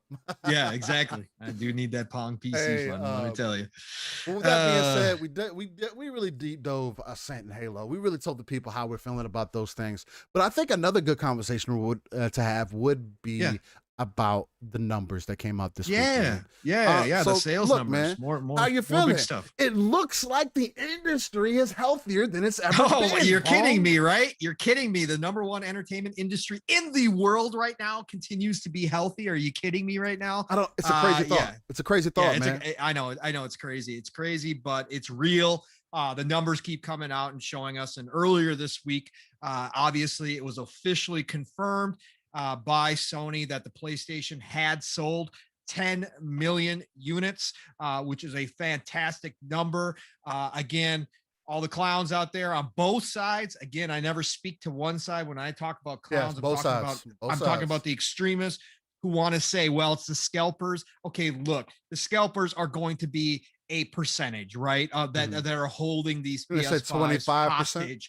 Not even. I don't even think it's that steal. I'd go 10%, so? maybe 15. Yeah. Look at the Miles Morales sales numbers again. I mean, I'll put it to you like this. If it's 25%, I think I ran the numbers yesterday. It's 7.5. Yeah, it'd be 7.5. So I guess that makes sense if you look at the Miles Morales numbers. I'm gonna say there's probably 8 to 9 million out in the wild. I'd love for both just to talk about the scalping more. I would love for Sony and Xbox to both come out and say how many active consoles are out there, how many people have turned on the consoles and actually logged in. I know they've got those numbers, right? Obviously. I'd love to hear those just to kind of prove a point with the scalpers. I really, they're not going to do it for obvious reasons, but again, I'd love to hear it. But again, anyways, if you're saying there's 7.5, let's say 7.5 to 9 million, right, out there in the wild, that's damn good stuff right there, right? Especially again, it just goes to show Sony isn't going anywhere. The doom and gloom has been, nada. It is what it is. The hype is right. But again, we're a long ways from that point at any point, even if we get to there. But again, it's great. And then Xbox comes out and the numbers are, again, these are estimates because Xbox, Microsoft, they don't release official numbers, right? They don't talk about hardware sales. They stopped doing that years ago. So again, these are all estimates, but it looks really, everybody's comfortable in saying that they've gone through and sold 6.5. They've sold 6.5 million, which makes Xbox, and they came out, Satya and Phil did again, I think actually, what do I want to say? Confirm that this is the fastest, I think it was Satya himself. This is the fastest selling Xbox console in history. Okay, so this means that the Series X and Series S, the Series consoles have combined, we'll say 6.5 million. That means that they've sold faster than even the Xbox 360 or the Xbox One. And people forget, yes, the Xbox One stumbled, but they had great sales numbers for the first year. Their sales numbers were strong, even with the stumble out the gate. It was after that point that it trailed off quick. And they had problems. But right now, series consoles are, again, anything they can put out. I know there's been some reports and some people are seeing Series S in the wild out there and able to be picked up. But let's be real, they're not staying on the shelves. Even if you get a picture of a couple of them on the shelves, they're probably gone within 24 hours. That's the way it's working right now. So again, shout out to both companies. Shout out to the industry. We already know the Switch has remained strong. We know that obviously the pre-orders for the Switch OLED were through the roof as to be expected. So again, this industry is incredibly strong. We are in the golden age of gaming. And this just goes to prove that time and time again that there has never been a time in history. And what's shocking, Steele, is again, the PlayStation is the fastest selling PlayStation as well, right? Yep. And and they've been talking about this chip shortage. Yep. This is crazy. So they can't produce enough, and yet they're still setting records. If that tells you something right there, right? Yep. That on top of everything else is just like a wow moment. Soon. Like, wow, again. So for me, great news. Love to see it. And then I don't know. What are your feelings on it, Steele? Do you see any different perspective on it from me, or do you think that this is just this is great, or do you think we're at this is just still the hardcore buying, or do you think we're reaching it where the mass market is also picking up on these new consoles? Um, I think what it's doing is actually speaking to why gaming is the biggest is the number one entertainment business across the world. It's becoming Gaming has become more acceptable over the years. Even though it still has a stigma on it, of course. Yeah. But it's becoming bigger than it's ever been. More people are recognizing that it's a hobby. It's actually something that that people can do. That's acceptable to do, right? Just because you like to go rake the yard for your hobby doesn't mean that I can't play games. Just because you like to build engines as a hobby doesn't mean that I can't play video games.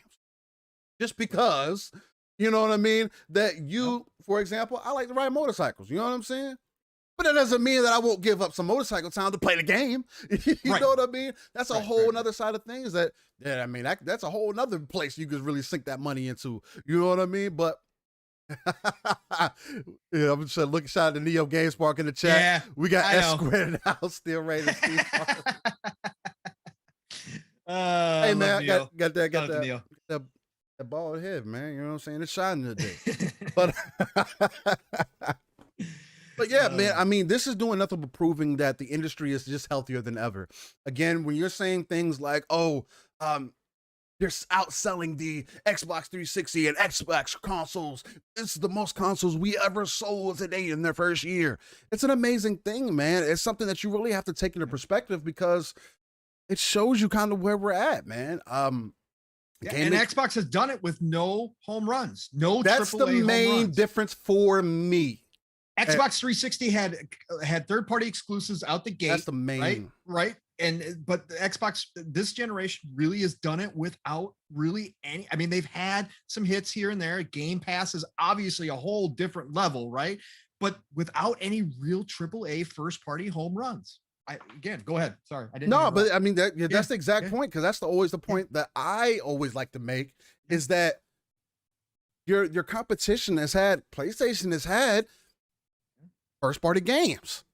Supposedly some of the biggest games, according to someone in this community, right? The best and the brightest. So, and Xbox is thriving off of Game Pass. Yep. And they're outselling more. They're selling more than they ever have. Now you can say because of COVID, you can say because of whatever else excuse that you want to throw out there.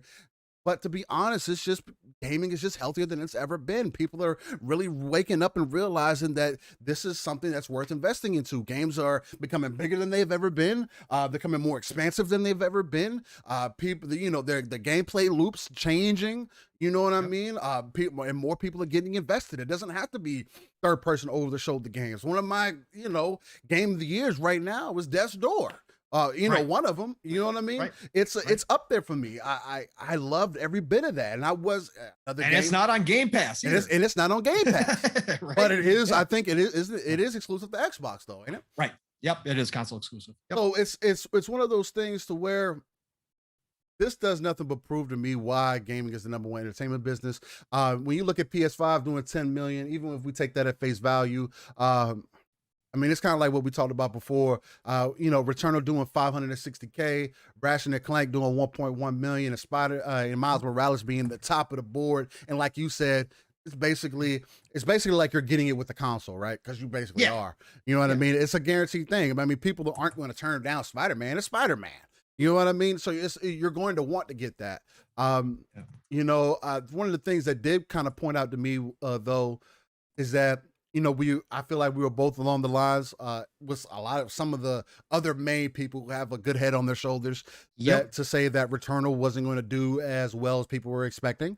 I'm not saying that it did bad necessarily, but to put things in perspective, Returnal's did 560K while Ratchet and Clank only did 1.1. You know what I mean?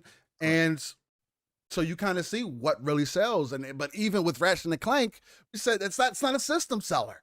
Out of 10 million consoles, only 10% again of your player base is invested. And it came to fruition, just like we talked about Steel on the show when we talked about these two as well with the Ratchet and Clank numbers.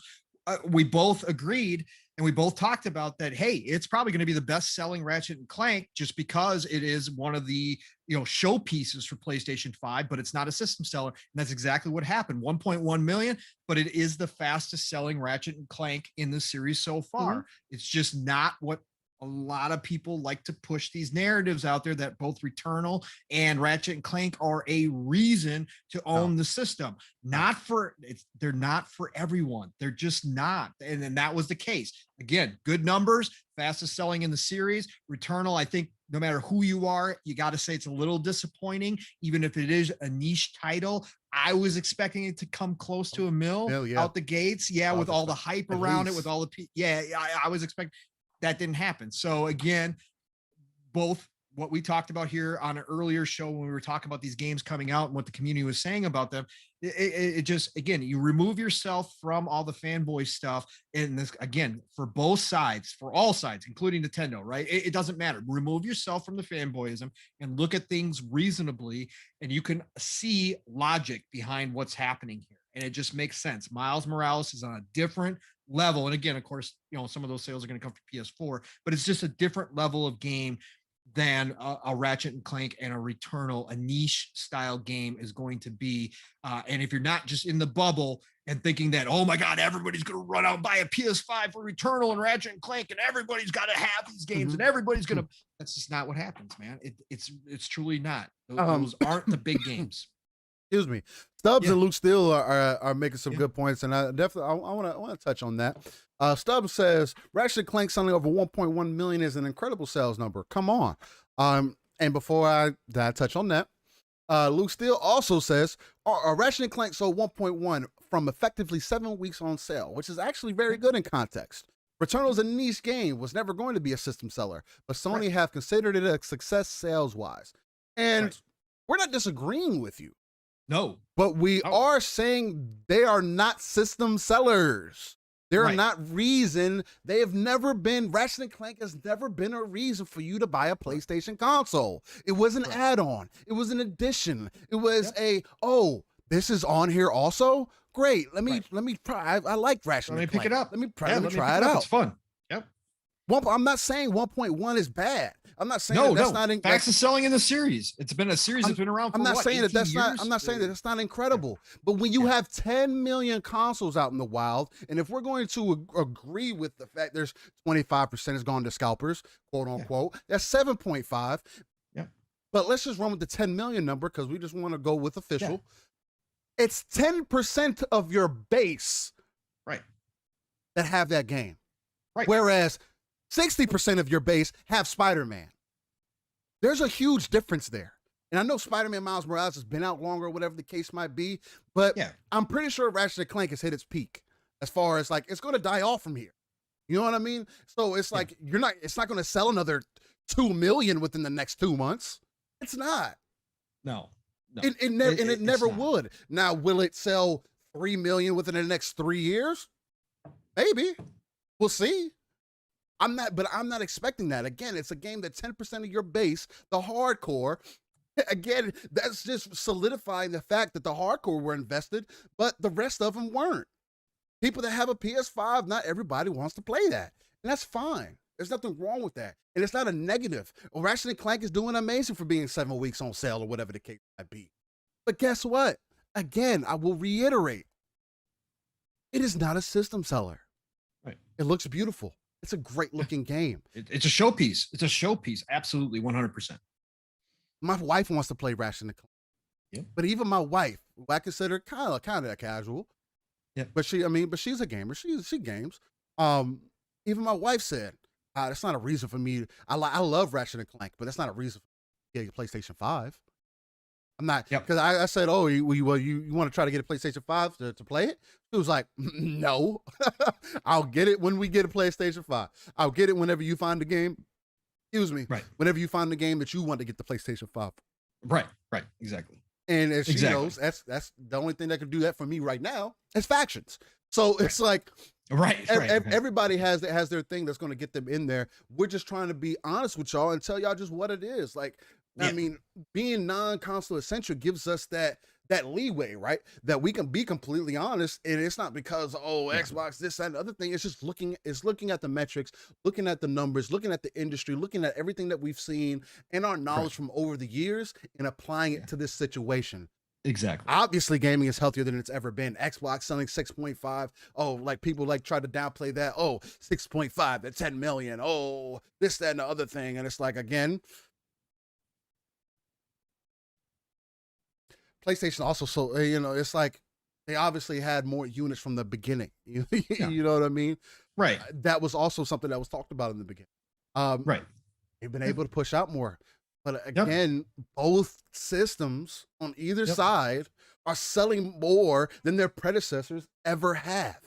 Right. Period. Period. And that is a Right. feat, and that is a feat within itself. Gaming Yep. is healthier than it ever has been. It will continue to be that way because people are starting to wake up out of their bed and realize and speak their truth and say, "Hey, I like gaming. Yep. I want to get invest in that PlayStation 5. I want to get that Xbox. I see what these I got this all access program over here. I got Game Pass Ultimate. I got all these options now. I don't have to get an Xbox. I can play on PC. Or I can play on my phone. Or I could play on the go." Again, Right. we're not only are we entering the golden age of gaming, but we're also entering an era of accessibility. Before there was always a separation. Oh, you had your handheld devices and then you had your console devices. Now Yep. it's Now it's yep. mixed. It's mixed together now. It's mixing together now. Yeah. And that's the whole vision. Whether it's, Play anywhere. yeah, exactly. Play anywhere Yeah, is becoming right. a bigger and bigger thing because it's important. Gaming is art and should be treated as such. Shout out to the homie Everborn. It is what it is, and people are realizing that. And I feel like that's such a unique thing, and a lovely thing. Again, I mean, all of us know what the stigma is, or stigma was, and still is about gaming overall. Waste of time and other. This is proving differently, and again, it's not the biggest business for nothing. Yep. You know what I mean? Exactly. No, exactly. No, and hey, Stubbs, to your point too, once games stop releasing on Xbox One, then we will see what exclusives are selling on just skip down. What exclusives are selling on Xbox Series as you can't now because of it. It's very true. Right. That is true. And again, we still have a mixture of a lot. Like again, Miles Morales is going to be a mixture, that kind of stuff. So you're never going to know. And again, the only thing I would say is again, when Steele and I are talking about this, we're talking to the small bubble community that was pushing this narrative that these games specifically were going to be the system sellers. And we use that term just as the extremists do, the fanboys do, not so much because like Matt Burns said, system sellers are very rare that there's one game that everybody goes and buys, right? Back in the day, Sega Genesis with Mortal Kombat with the unedited version, I know for a fact that was a system seller because I worked at Funko Land before it was GameStop, and I was there for the release of Mortal Kombat, and people would come in and say, hey, specifically ask, hey, I need to buy Mortal Kombat and I need a Sega Genesis because I want the unedited, I want the red blood versus the Super Nintendo, right? That was a system seller. They are very rare and far between an actual game that everybody must go to one system. Again, that's kind of as we move along and exclusives, become further. The big games, typically the big giant games like a Skyrim typically are across all platforms, multi-plat, right?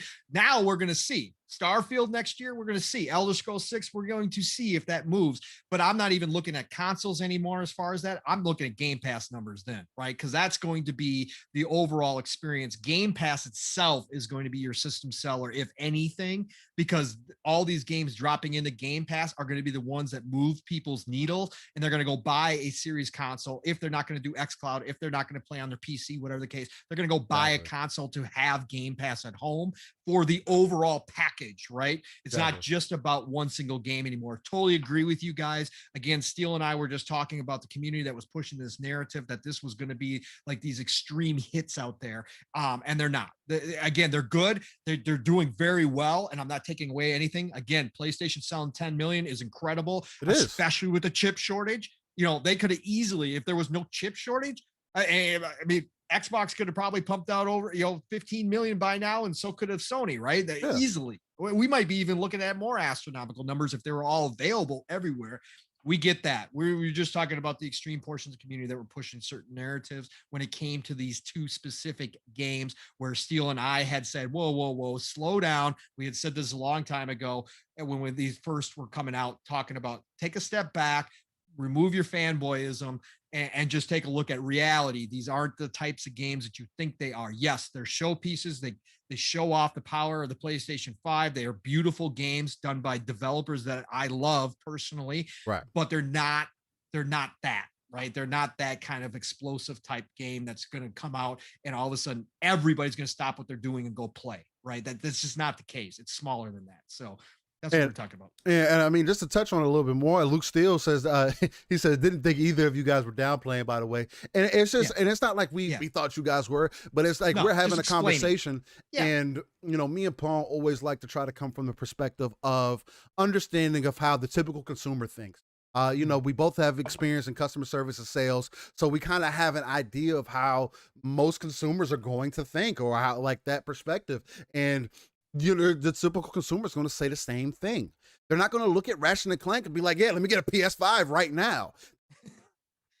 Maybe, you'll find some, but that's not why. Most of the time they get them for sports games. Most of the time they get it for the popular shooters or whatever other games that fall in line between. There's nothing wrong with that.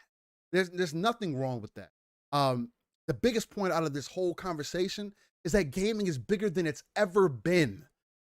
And there's no reason to undermine it, right? It's not, there's 10 million versus the 6 million. No, it's not that.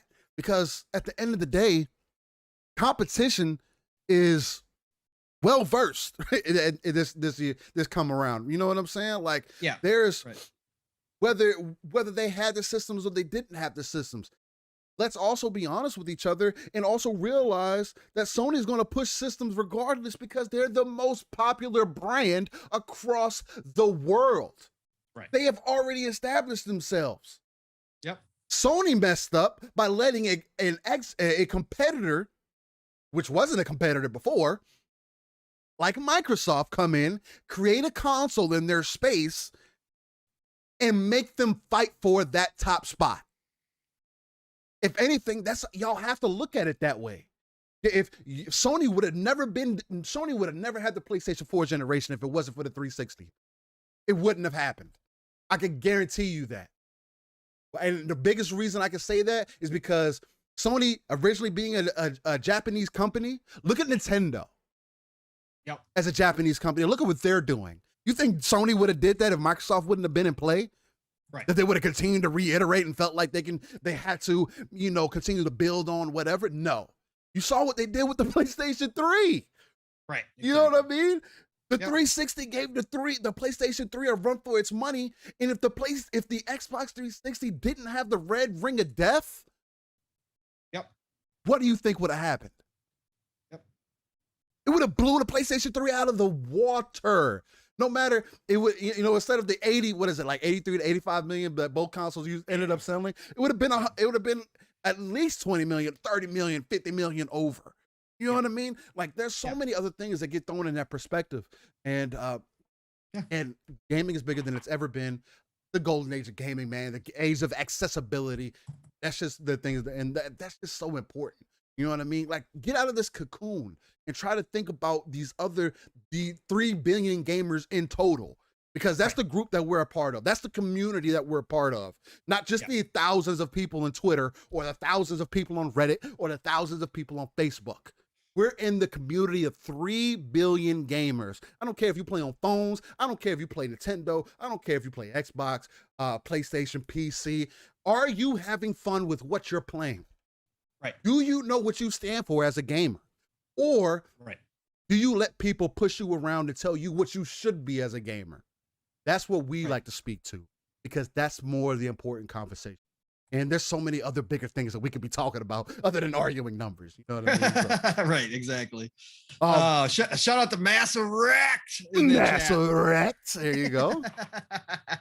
Hey, I'll address this real quick. Hey, future generations, man, love to see you. Love to come in here. Again, if you're new to watching us, you'll understand. Love your passion for Xbox, and never will downplay that. Just know that in here we are, we have a community of people who just celebrate gaming in general, Right. and that's what Steele and I are going to do. We enjoy everything. We criticize when necessary. We talk about different things, and obviously, right now, both Steele and I are Xbox only players because that's what we currently own, but we're both planning on getting a PS5 at some point down the road. We both play, everything, right? So we're going to love everything. Again, love your passion, love that you love Xbox. That's a huge thing. Again, with the conversations, if you're going to come in here to the chat, just let you know that most of this chat is not going to play with the fanboyism on the either side, or I'll say all three sides if Nintendo fanboy shows up in here, because our channel is more so just about gaming in general, and we celebrate everything here. So just to let you know, brother, again, appreciate you coming in here. And again, the passion, don't ever let that die. Yeah, just to let you know, we're going to celebrate everything in here, and the fanboyism we're going to criticize for sure, because one of us are extreme fanboys. Well, at least make some fun. Yeah. We'll make some fun of you. You know what I'm saying? I mean, there's nothing wrong with some smoke, right? I mean, we're not sensitive. You know what I'm saying? Like, throw the smoke around, or whatever the case might be. And I love the energy that you're bringing. Again, that's you're repping what you love. I love that, man. There's nothing wrong. Again, we're a non-console centric platform. We like to talk about gaming overall, because that's really what the mission is. That's the overall goal, trying to speak to everything. And we want everybody to have a solid understanding of what's going on within our, within, not only within the community, but just within the industry overall. And I love, I love that energy that you're coming across. As long as you're not being fucking over the top. Just don't get personal. Just don't get personal. I don't give a fuck about the smoke. You can throw all the smoke around you want. You know what I'm saying?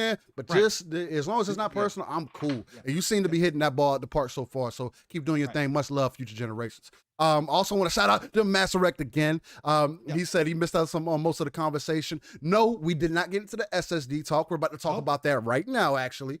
And but you definitely can catch that on Spotify. Unfortunately, I did not hit the record button today, so I'm not going to be able to upload it right after and have it up within the hour that I usually would after the podcast. So it will be up tomorrow morning, latest. So that could be 9 a.m. Central, whenever. It just takes YouTube some time to transcribe everything and fully upload the content to them, so that I can download it after that. And that was my fault. So I was supposed to remind Steele, and I didn't remind Steele. It's all good. I'm a bad partner. Ultimately, it's me. I was looking at it. It's big ass letters right here say start recording, and I just completely ignored it. I was ready to get into the show, but and then Master Rec also, hey man, I wouldn't mind playing some Black Desert with you, man. I will say this though, it's one of those games that if you don't have a passion for it in the beginning, because this is one of the things. I'm laughing at our background talks. Oh yeah. This is one of the things that I suggest to everybody. If you have interest in Black Desert Online, otherwise known as BDO, I would say at least go in and try to play the story. Now, if you get caught up in the story, you need some help, hit me up. I'm more than willing to talk with you, let you know what you need to do, or we can even get together so we can push it through for you. It's just me being with you. It's not like it's a bad thing, but at the same time, me doing like the work necessarily, because that's what most of the time ends up. I'm not saying that it would be the same in this situation, but the game is very grindy. But if you're at least able to get through the story of the game, then I definitely have no problems playing with you. Only reason I say that is because I have this. I'm not gonna say it's a negative stigma or whatever, but I've had too many experiences with other people that have wasted my time because they thought they were interested in the game. I'll play with them for some hours, because I don't get anything from helping you. That's the other thing. That is one of the negatives about this MMO in particular. I don't get anything from helping you. So I'm doing it straight out of the kindness of my heart, right? So there's been too many times where I've played with other people. I invest this time, and then they decided the game wasn't for them, and that's cool.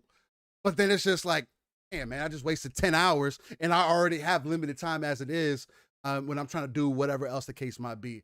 So, hey, man, if you decide after the story, you get into those story beats or whatever, or if you just have questions or whatever the case might be, hit me up in the DMs. I can always point you in the right direction. And at any time, man, if the other thing too, that I'll always also promote, again, I'm going off on a side tangent, but if you do have interest in this game, this is for anybody, not only Master Rec, go in there and try out a trial character. Basically, they give you a character at level 60, give you all the skill points, and see what character you like. That's another extra bonus that they give us now in BDO. You don't have to pay for it. It's completely free, and you get to actually get a feel of what character you really like. So that way, when you're grinding their character from zero, you'll know what you're getting yourself into. That was something that wasn't there before.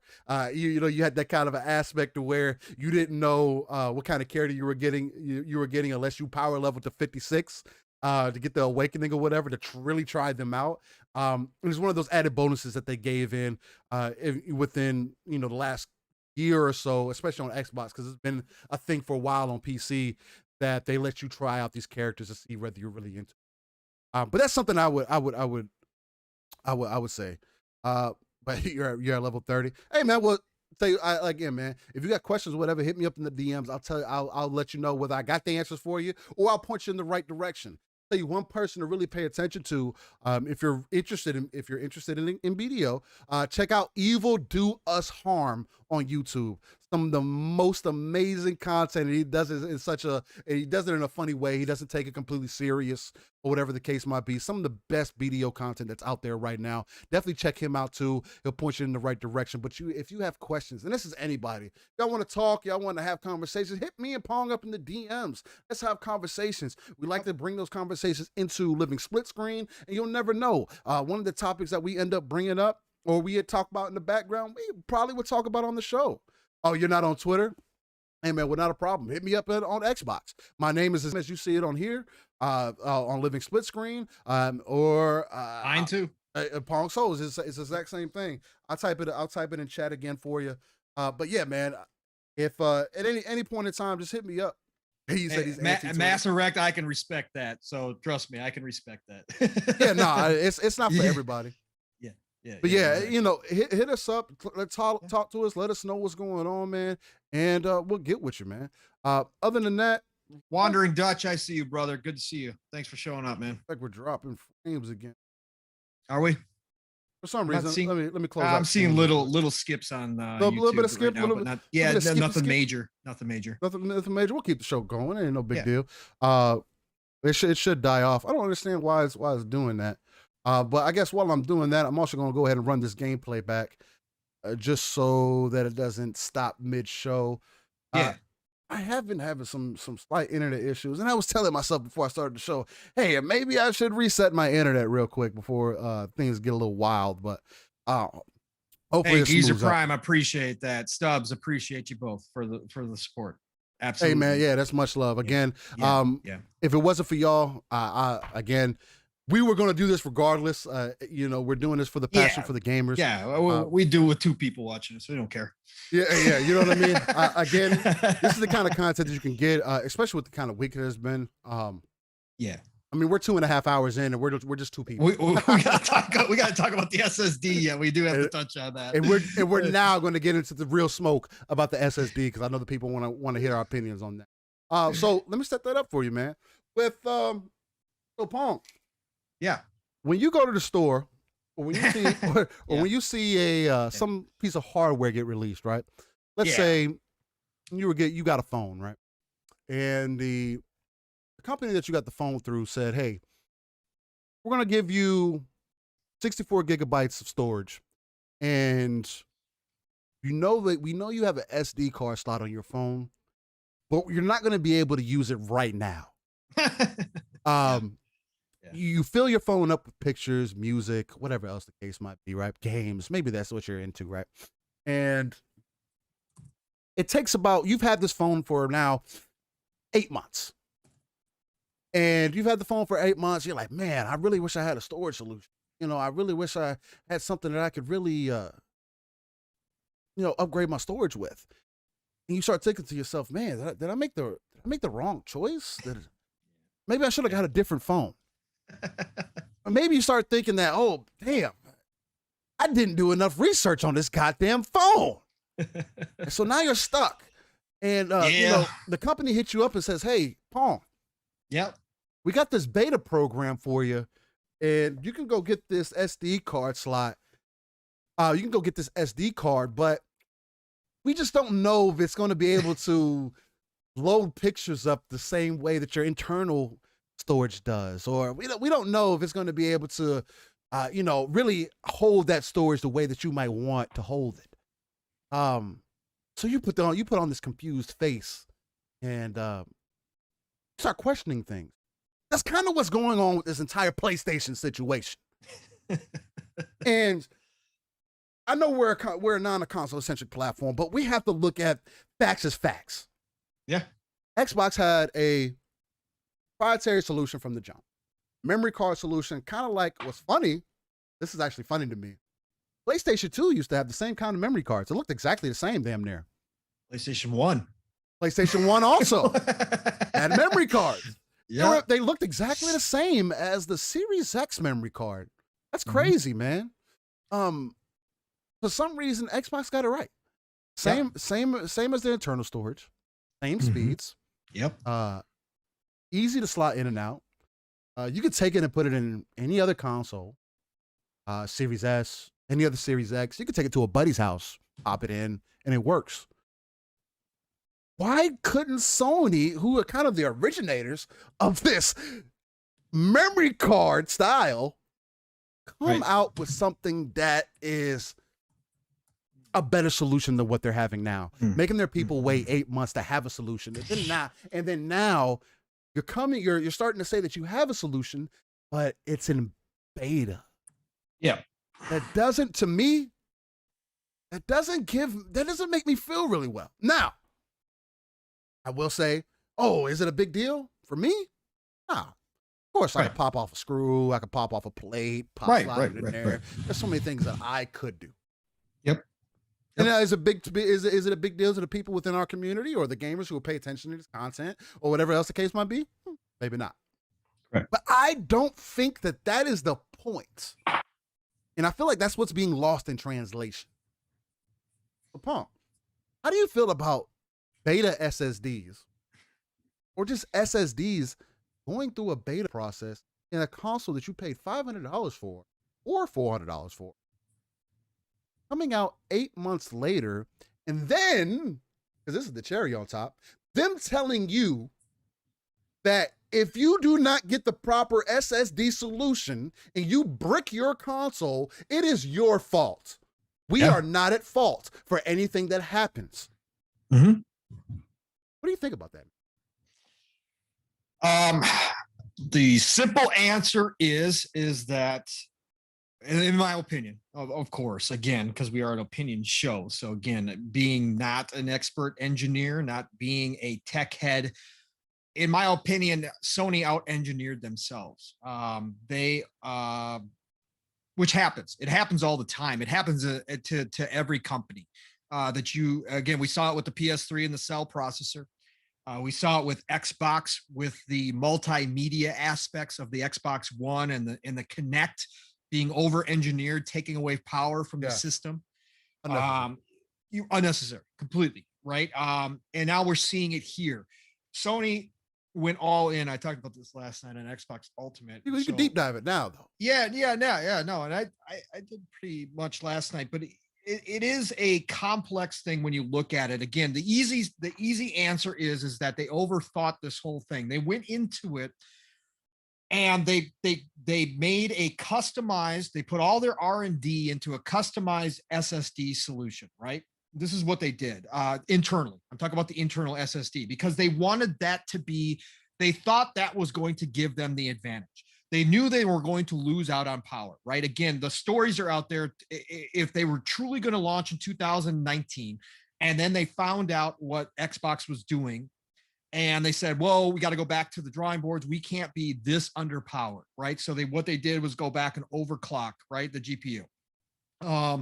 And they had to go rework everything. But the SSD was their main focus because they thought this was going to be the game changer. This was the next evolution, which in a lot of ways, putting SSDs for both companies into the console has been a game changer. It's a game changer. It's changed everything, right? But Sony thought they were going to hold the advantage. Again, when you're talking about the SSD advantage that Sony does hold, it's only going to be taken advantage of with first parties. Third parties aren't going to take advantage of this SSD, right? They can't because they're making multi-plat games, right? They're still making games for PC. I was just going to say, Mav brought up that point last night. Shout out to Fun. He brought that up last night as well while I was speaking. Hey, if they're going to start putting their stuff on PC, are the first parties going to be able to actually take advantage of this SSD? The answer is no, because it's not going to make sense from a development standpoint. You can't do that because not every PC is going to have an SSD. Not every PC is going, even with an SSD, is going to have the one that you guys have because you put so much R&D time into it. It's so customized that you've out customized yourself, right? So again, from that's the internal SSD, and then they had this solution, right? And again, this is where now you're talking about Xbox and Sony in two different lines of thought. So PlayStation obviously decided that it was going to be a good idea to have this internal slot where you have to add another SSD. I'm sure they were hoping that by this point SSDs were going to be cheap, that they were going to be right. But you got to look at it from this, that they thought they were going to have, that maybe some of the SSDs were going to catch up to what they had internally, that they were going to be able to find a cheaper solution by having the option to have all these different third parties create the SSD, and that they were going to be able to do that by having using a PC tech version of the SSD versus having a customized proprietary solution like Xbox, right? I'm assuming they were going to thought that was going to happen at some point, and it obviously didn't. So here is a case in point where Xbox, Jason Ronald and his team out-engineered Sony. Okay, and that has to be stated. Again, this isn't fanboyism. This isn't anything other than it's facts. Okay, you when you produce a consumer device like this, especially when it comes to electronics, right? Yeah. You are out. You should be out to offer the easiest, simplest, most convenient form of that device that you can, because not everybody is a tech head. More people are average consumers who have no idea, who may probably have no idea how to put together a computer, have never added an SSD to their computer, have never even thought about doing that.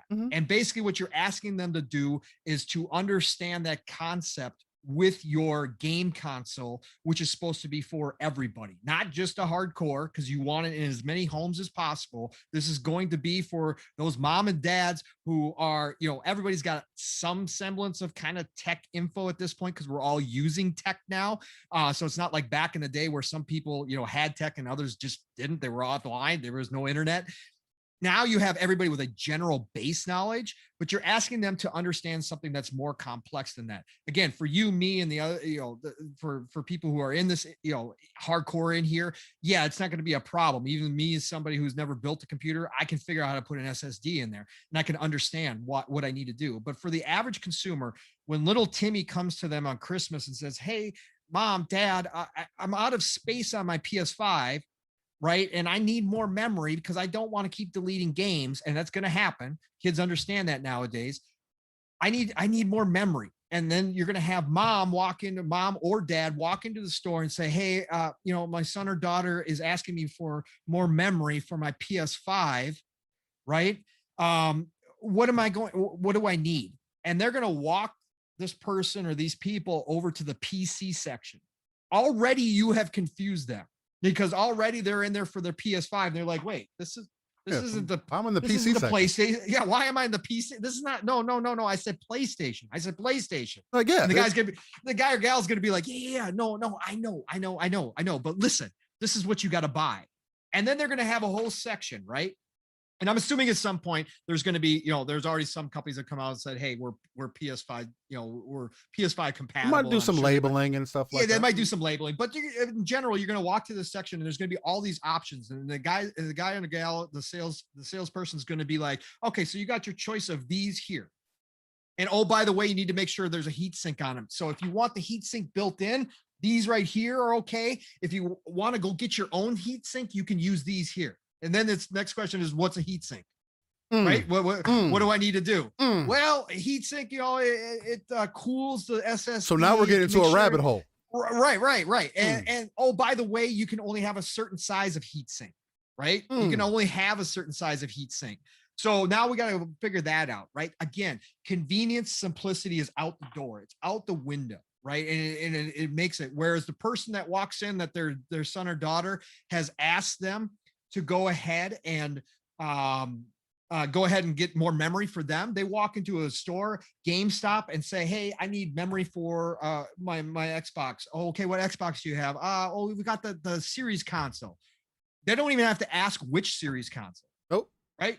They don't even have to ask that. There you go. They go, "Oh, Series console. Here you go. Here's your card." And coming up later this year, it's going to be like, "Oh, we have the option of these three, which are all going to look exactly alike." And the person's going to say, "What's the difference?" And the person behind the counter is going to be like, "Well, just the name brand, right? Really, they all work exactly the same. And the prices might be different, right? Because by that's all they're going to have to figure out."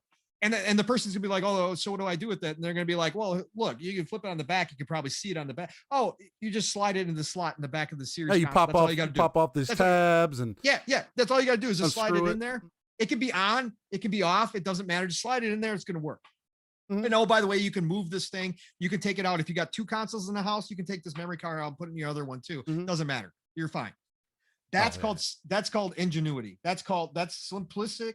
It's convenient for the consumer, and it shows the difference between the two different choices that were made here. And again, for me, this has to be called out. The people in the community that are trying to cap for this, I hate that word, but anyways, everybody uses it, cap for this, or to protect it, or to try to downplay it and say, "Oh, this is no big deal." Again, for you, me, and the majority of the community, you're right. It is no big deal as far as the installation goes and figuring out which one I would buy for my PS5. You're absolutely correct, right?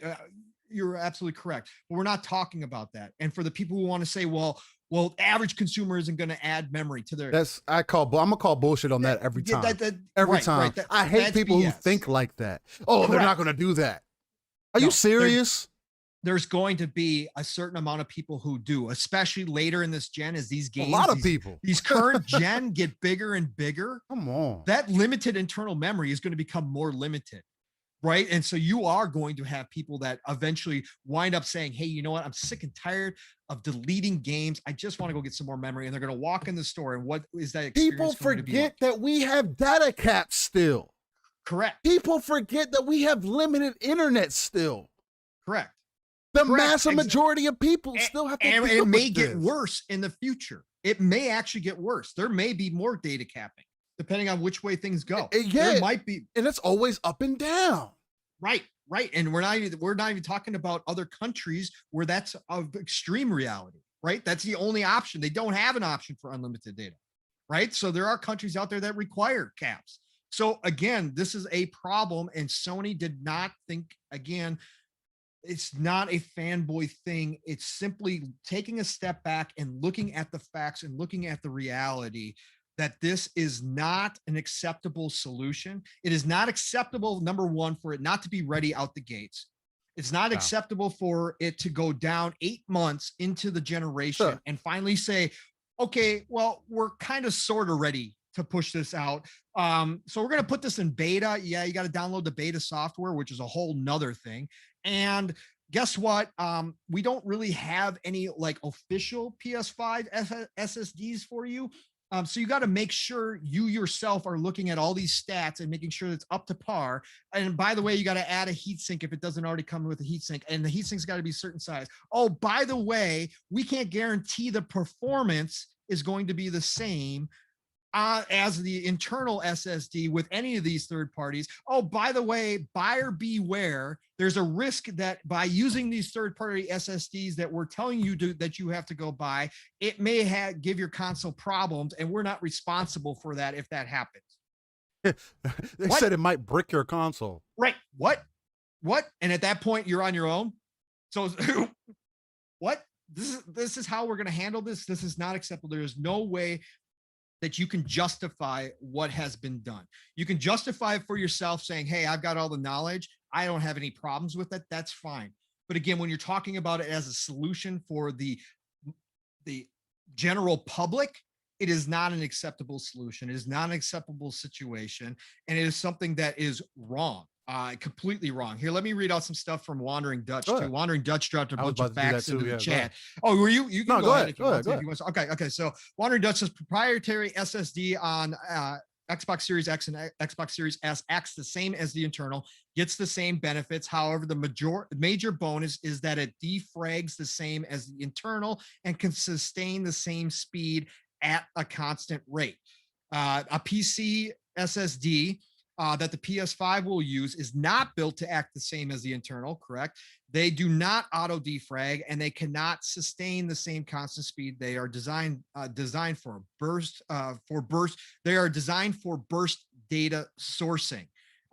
So again, Dutch, in my average tech brain is stating exactly what we're talking about, or what I just said. They can't guarantee the performance of any of these SSDs, even if the company comes out and says this is PS5 compatible.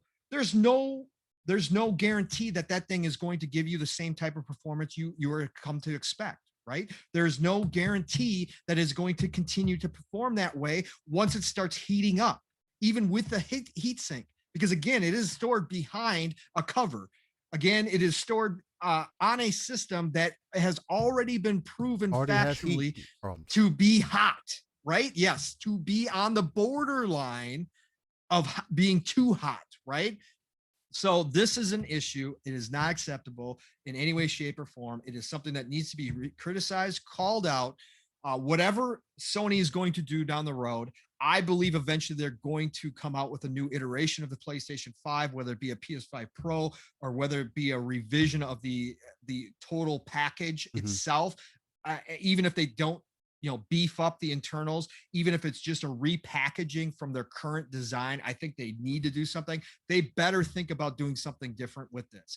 I don't know if they will. I don't know if they do that, because you're going to separate your base players with that. But I think that they have to look at it, because this is unacceptable. It's not a long-term solution for this problem for the average consumer. It may be a long-term solution for those of us that can handle it, but for the average consumer, it's not going to be. People are going to be confused. People are going to be frustrated. It's going to cause problems down the road when people try to go look into doing this for their system or for their kids' systems or for whoever system it may be.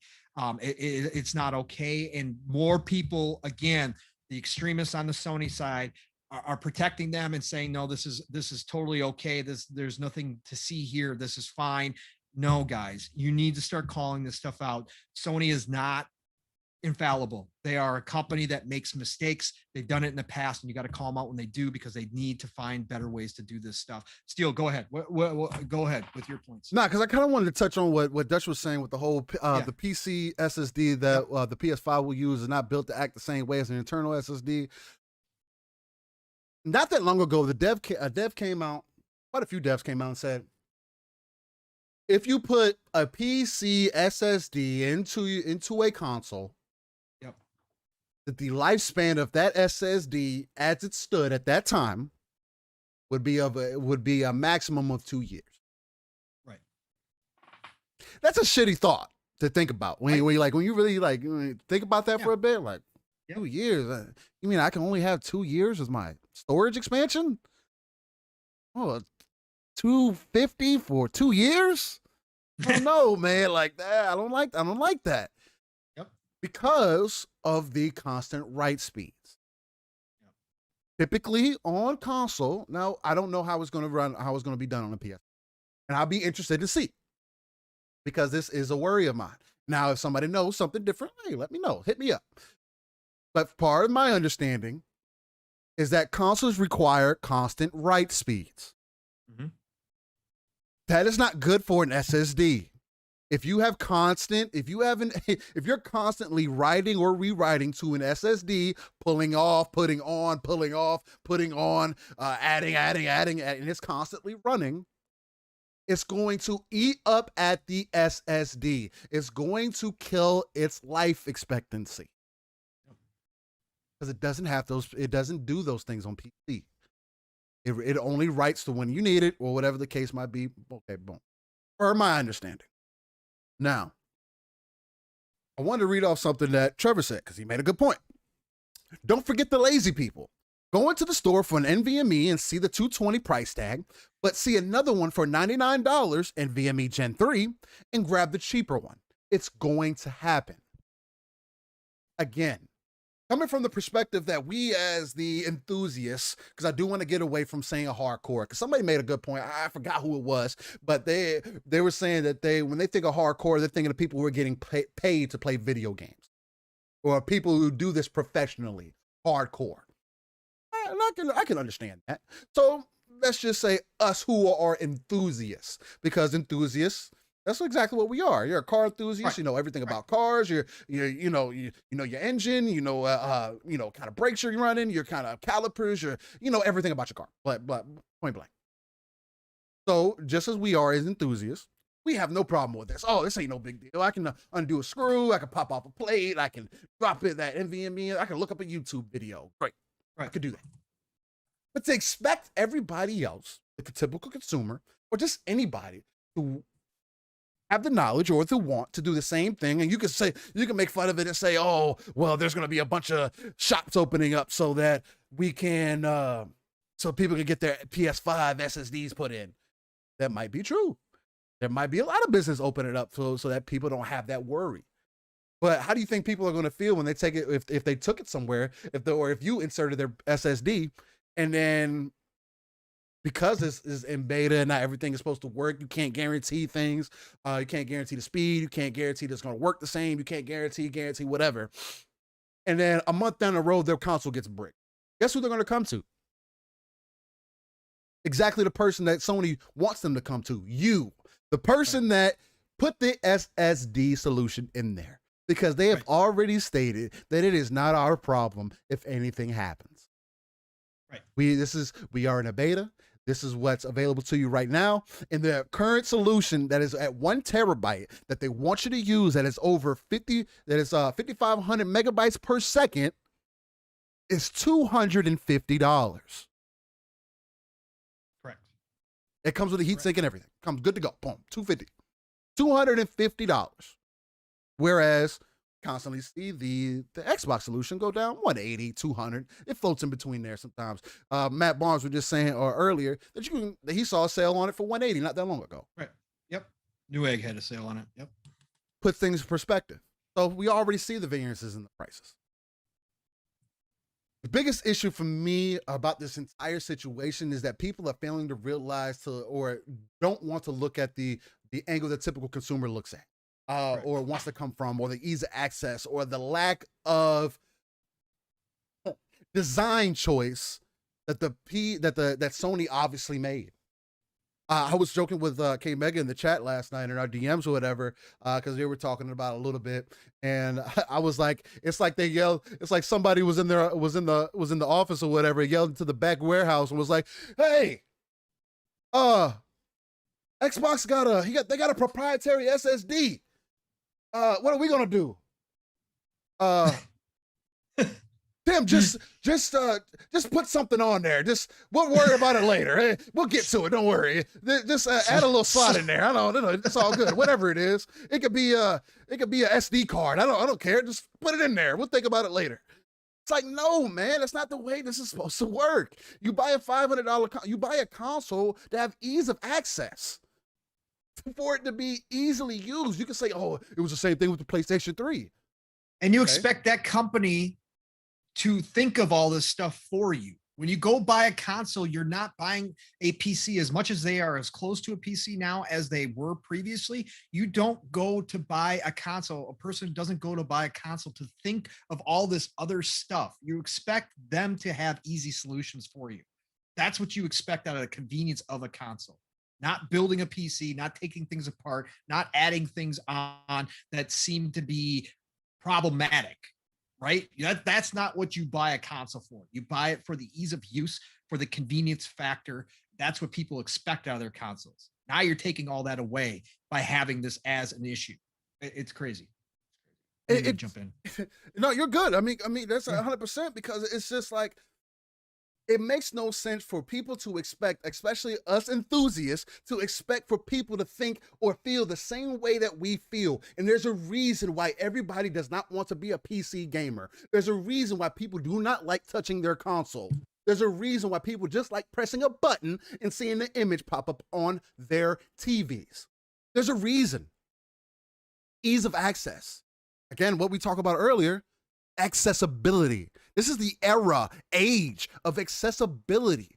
You can say saying things like, oh, we've been doing this since PlayStation 3. Honestly, I've been doing this since OG Xbox. My pops had a modded hard drive. Right.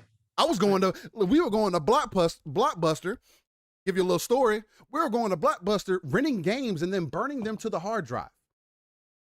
Right. You know how amazing that is? We're outside the statute of limitation. That happened a long time ago. So, but that is something we used to do. Like, yeah, that's always been around. Yeah, we have that option. But guess what? My dad was a PC dude. Right. My dad put me on PCs when I was 8, 9 years old. Right. We're talking about in the year 98, 2000, in the year 2000. I've been dealing with PCs since Windows 95. So is it a big problem for me? No. But there are at least a billion people who probably don't want to deal with that shit, who aren't technically savvy. I see people every day who don't know what the hell they're doing on a computer. No clue, completely clueless. Now you expect them for them to pop off a tab, undo a screw. Again, no, is it a big deal? No, it's not. At the end of the day, it is what it is. Call it what you want. Right. But it is a design flaw or a mishap or a misstep or an engineering mistake. It's an engineering mistake that should have been avoided. It tells me, like I was talking to Pong in the background, it tells me that you guys weren't thinking ahead, that you guys weren't trying to put your consumer first, that you weren't trying to eliminate any issues that could possibly come up down the road. Leading more credence to the fact that this console seems almost slapped together. Now, can I say that it's slapped together? No, because that's just like me saying devs are lazy. No, I'm not saying that. No, not at all. I would never say that. But it comes across that way because when you look over at your competition and everything, as much as people want to make fun of the Tower of Power or make it, oh, it's a brick, oh, it's just a rectangle. You know how hard it is to get a PC in a box that small? Yep. That's why people who know what they know when it first came out, they were writing articles and doing videos and saying, this is engineering genius of how they got it to work and fit it together inside that box. Like they said, it's crazy what they did. So it's like, look across the street and you see that your neighbor has fresh green grass. And then you just go out there and it's like, oh, well, my grass is a little brown. I'm just going to get some spray paint. Right. That doesn't fix the problem. Right. Go get some nutrients. Go get find out what you need to fix the soil, something. There's something else going on. You know what I mean? Just spray painting over it doesn't fix the problem. You know what I mean? Like, I don't get it. You want people to beta test the console they just paid max top dollar for. Right. What? Right. And you're beta testing a solution that is baked into your console? Yep. It's part of your console. And putting the chance of failure back on your consumer for something they don't have control over. That was what I was going to get into next because who are you to say that, oh, if you do this, it's your fault? No, it's your fault that you didn't have a solution for me in the fucking first place. Like, the fuck? Why is it my fault now that you said I'm in a beta and I go get an SSD because I'm tired of deleting games? This is something that this is another thing I wanted to address, because Stubbs and somebody else was talking about it. Excuse me, I can't remember. I'm not gonna scroll up right now because I'm talking. I don't want to get sidetracked. But keep going. Stubbs was talking about it, about the whole data caps thing. Yeah. Trevor says spray painting your lawn would fix it for Flight Slim. But yeah, that would fix it for Flight Sim. But that's a whole different story. Flight Sim's amazing. I mean, not my kind of game, but it's amazing. Yeah. But the whole data cap thing, like, people are coming from the perspective, maybe you don't have a data cap. For example, I have a data cap. Guess what? I have a data cap of 500 gigs. Yep. You know how much space 500 gigs is when you download Call of Duty 3 times because for some reason the game doesn't want to boot up? Or there was some installation. You can't fit it 3 times on there. It's close to being, I mean, that too. But when you, but when I have to install, and this is real life. This is a real life example. Yep. I downloaded Call of Duty I downloaded Call of Duty. For some reason, it wouldn't boot up. I was having issues. It wouldn't work. Whatever. It wouldn't work. I tried to get it to fix itself. It wouldn't do it. I had to uninstall it. Reinstall it. This is a 100 plus gig game. Right. I just told you my data cap was 500. Right. Downloaded it again. Didn't work again. Right. Deleted it again. Re-downloaded it again. I'm already I'm already almost close to my data cap. And there is nothing that I can do to raise my data cap. They don't give me that option. I have the highest that I can get. Or I can get a terabyte. But again, what is a terabyte if you're asking me just to delete and reinstall games all the time? Yep. Part of the reason I only have games on my consoles or on my PC, more so or less, because I mean I invest in my PC, so of course I'm gonna have the space available on my. I also have a 7200 RPM hard drive that loads games. It doesn't load games as fast as the SSD does, but it loads games a lot faster than the 5400 RPM hard drive you have currently in your older consoles, or most people have today. Right. So I got places to offload that. Right. And like Mav said, that's not even including the updates, right? Yeah, and that's not even including the updates. Exactly, Mav. Right. Yes, it was Muppet. It was Muppet and stuff talking about it. Oh, Muppet. Yeah. Okay. Oh, yeah. Yeah, 500 gigs. It's trash. Tell me about it. This is something that's new. We didn't always have data caps. Right. And after everything that went on, there was data caps established, and I have what I have. But even at a terabyte, if I'm downloading and reinstalling and updating games, or my kids, don't let the kids start getting involved. Right. There was 1 month I was at 5 terabytes, and guess what? I had to pay for every bit of that, because every 10 gigs that I go over is $50 extra. Oh my God, brother. Or is it crazy. It's either I don't think it's 10. I might be over exaggerating, but it's either 50 or 100. Every 50 or 100 gigs that I go over, I have to pay for. No, but I believe it is I think it's like 50 every 50 gigs, or it's either 10 or 50 gigs that I go over, I have to pay $10 extra for every one. So you do the math on how much I had to pay for almost 4 terabytes worth of data. Right. That is fucking ridiculous. And you want to tell me, oh, you should just uninstall games and reinstall them? And are you going to tell everybody that? Everybody doesn't have unlimited data like you might. They don't. And you expect for this storage solution to be the best in town, best in business? No, man. This shit is convoluted. It makes no fucking sense. Correct. There was a better way to go about it. They didn't go about that way. I am to the point now, with everything that I've seen up to this point, along with, unless Factions comes out by the end of the year, want to wait for a PlayStation Pro, PlayStation 5 Pro, or whatever they're going to call it, Plus, whatever they're going to call it. I want to wait now. Yep. You know what I mean? Just because of the principle of it. Fun speculation. Look up your provider, see if they offer commercial accounts. Usually usually separate signups and separate account managers. How I got around Datacast before. Yeah, it was something that I looked into. I haven't looked into it in a while. From last I looked, because I told them that you fib a little bit. You say, hey, I work from home. I gave him that whole. Gotta do what you gotta do. I gave him that whole spiel and whatever. And they were like, we can't do nothing. Can't do nothing for you. We can give you a terabyte. I was like, that's fucking solve my problem. Like, you know what I mean? So it's dude, that's so wrong. Oh my god. So it's like there's something else that you have to take in consideration, that we're not at that point yet for you to just to throw everything on the back burner and say, oh, well, there's options. You don't have to keep the games on there. Oh, you don't have to download every game that comes out. You're right. You don't. I don't. But that's also comes along with me being confident in who I am as a gamer, people not being able to push me off my square. I don't download games just to download games. If I'm not playing it, the only time I do that is on my PC. I do that. I'll have a backlog of games on my PC that I either plan to get to or maybe not ever get to. And if I need the space, I'll get rid of them. But it just always depends on what your current situation. And I'm tired of people like looking at or not trying to consider the mass. Again, I keep reiterating this. We're trying to speak to the 3 billion people. There's 3 billion people, 2.5 billion people, because we make up 500 million. 2.5 billion people are not thinking about this shit the same way that you're thinking about it. Matter of fact, most of those people are phone games. I was just gonna say most of them are mobile. And all they care about, and guess what?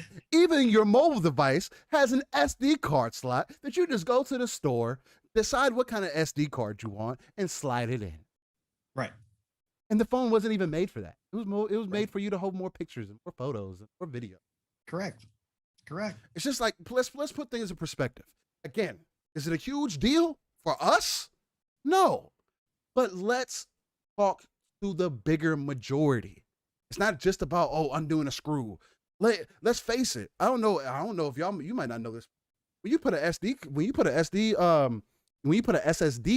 into your slot, into your computer, the SSD doesn't sit flush. It actually sits like, you see a SSD, somebody has it screwed in, it's sitting like this, right? Yeah. It's sitting flat. Right. When you insert an SSD, at least from my experience on PC, SSD is cocked up like this. Right. And it doesn't sit flat until you screw it down into its slot. Right. How do you think most people are going to feel about that? Right. You're going to look at that and be like, oh, did I break something? What happened? What if they start trying to force it in there because they feel like it's not sitting just right? Right. Oh, now you just paid $250 for something that you destroyed, and now you can't return because you destroyed it.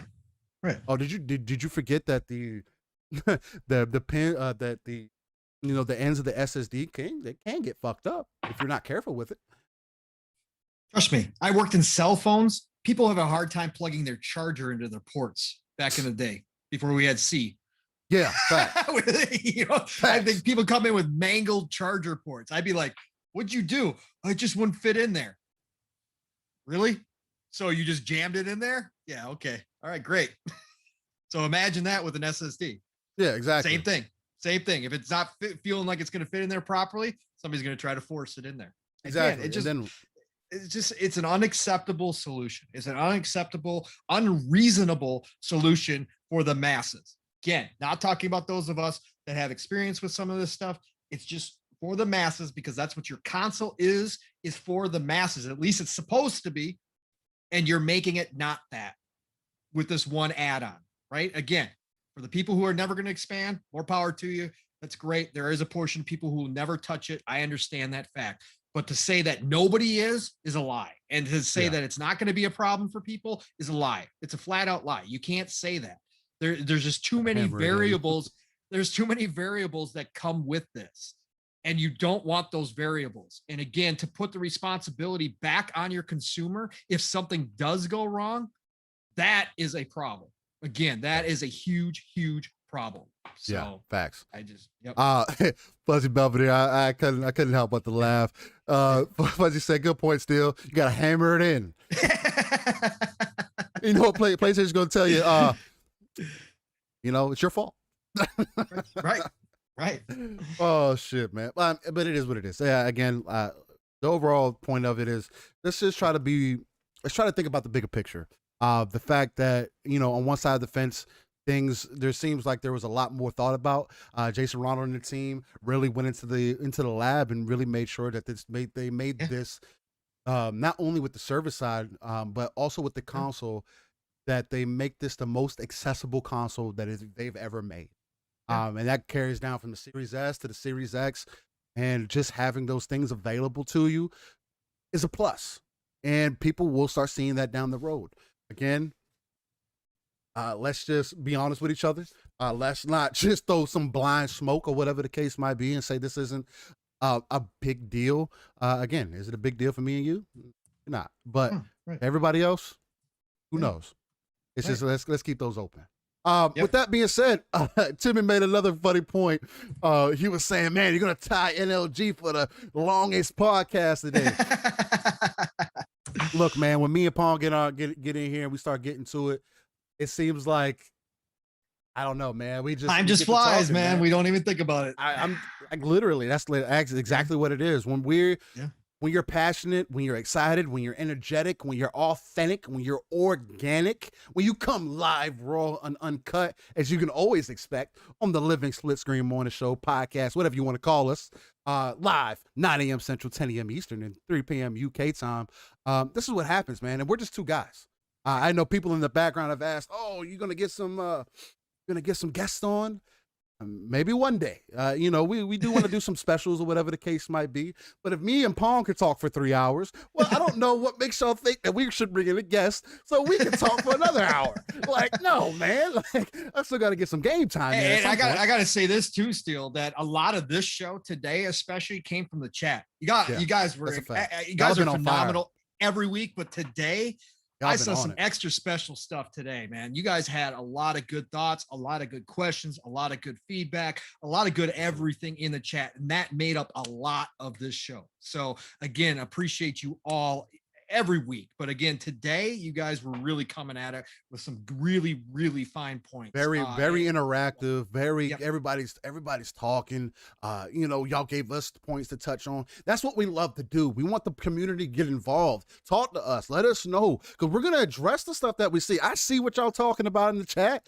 Can I address everything within the show? Maybe not. No. But if there's something that we're talking about, of course, I'm going to bring it up and say, hey, this guy made a great point. You know what I mean? Hey, this was an excellent thing I saw. But just real quick, as we get ready to wrap up the show, because, I like to wrap it up with the make you feel old section, as Pong likes to call it, or the this day in gaming segment, where I go back within the last 30 years of gaming and give you guys some memories to go back on, kind of reminisce on past titles, just so we can recognize where we came from, man, because I feel like that's something that's lost among many people. The main point of it is gaming is art and should be treated as such. And that's something that I don't want people to forget, man. It's something that I also think gets very looked over. People look at games and it's like, oh, I'll just, whatever, that game's old. I don't want to play it. Why old games? And it's like, man, sometimes you got to look back on what you came from, right? It's like, even with my daughters now, like I'm cool with them playing Minecraft, Roblox, or whatever else. But at the same time, I want them to be able to experience other games so they have a fully developed mentality for what games are, what they can be. The different perspectives, the different challenges that you might come across, right? My youngest the other day, she was like, she asked me to play Sonic Mania. And I was like, oh, well, I mean, if you want to play it. I mean, of course, she got frustrated so when she got to the boss, but she actually almost beat the boss the first try, which was surprising to me. And, she's 6, whatever the case. And, seeing her play, she was getting that experience, but she was able to see where kind of gaming came from. And my oldest daughter came into the room. She's 10. She came into the room and was like, I can't play these bit games. I'm just not. I don't like. Getting bougie with the games. I don't like the bit games. I was like, but you play Minecraft. Like, what? Right. That's an entire bit game. What oh my God. Oh shit. So, but yeah, that's the whole purpose of this section. So we're going to go ahead and dive into that. But before I do that, I want to shout out some people in the chat because, again, like Paul said, y'all have been on fire. Mass Erect, Stubbs Gaming, Jago Coogan, Joe Dunmore. I said Stubbs already. Matt Barnes. It's Timmer. What's going on? Fun Speculation. Dragonheart Yobi, was able to slide in there. Future Generation, shout out to you. Ike Mosley. What's going on? What else? Jago, Trevor. Who else we got? Fuzzy Belvedere still sliding in here every now and then. Muppet's still in here. Muppet, that guy. Yep. 108 is still in here, getting into it. Back from the dead. What's going on?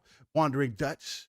What's going on, my guy? UK lad. What's going on? Who else? Who else is in here? Who else? If you're still in here, you're rocking and rolling. Go ahead and share. Leave us leave us a comment. Let us know that you're still rocking with us. I know this show's gone a little long, but again, it's been a busy week for us, and we haven't been really able to talk about gaming all week. So I kind of expected this. I'm not gonna lie, but at the same time, again, much love to everybody that's been able to come out. Make sure that you share it out. Make sure that you like it. Make sure that you tell your best friend about it. Tell your mama about it. Tell your homies about it. Tell your coworkers about the Living Split Screen, the non-console centric platform where we keep it live, raw, and uncut. Give you that. Hi, Caitlin. See, I'm not ignoring you, Caitlin. Hi, Caitlin. Give you that authentic energy, organic style, and that only me and Pawn can bring. So, with that being said, let's dive neck deep into this day in gaming. All right. So, as of July 31st, hey, like we said earlier in the beginning of the show, August is right around the corner, ladies and gentlemen. That is crazy. Crazy. But 1989 on the Game Boy. Ooh, one of my first handhelds after the Game Gear. Game Boy released Super Mario Land. Hey, okay. Then they also released Tetris. And then in Tetris.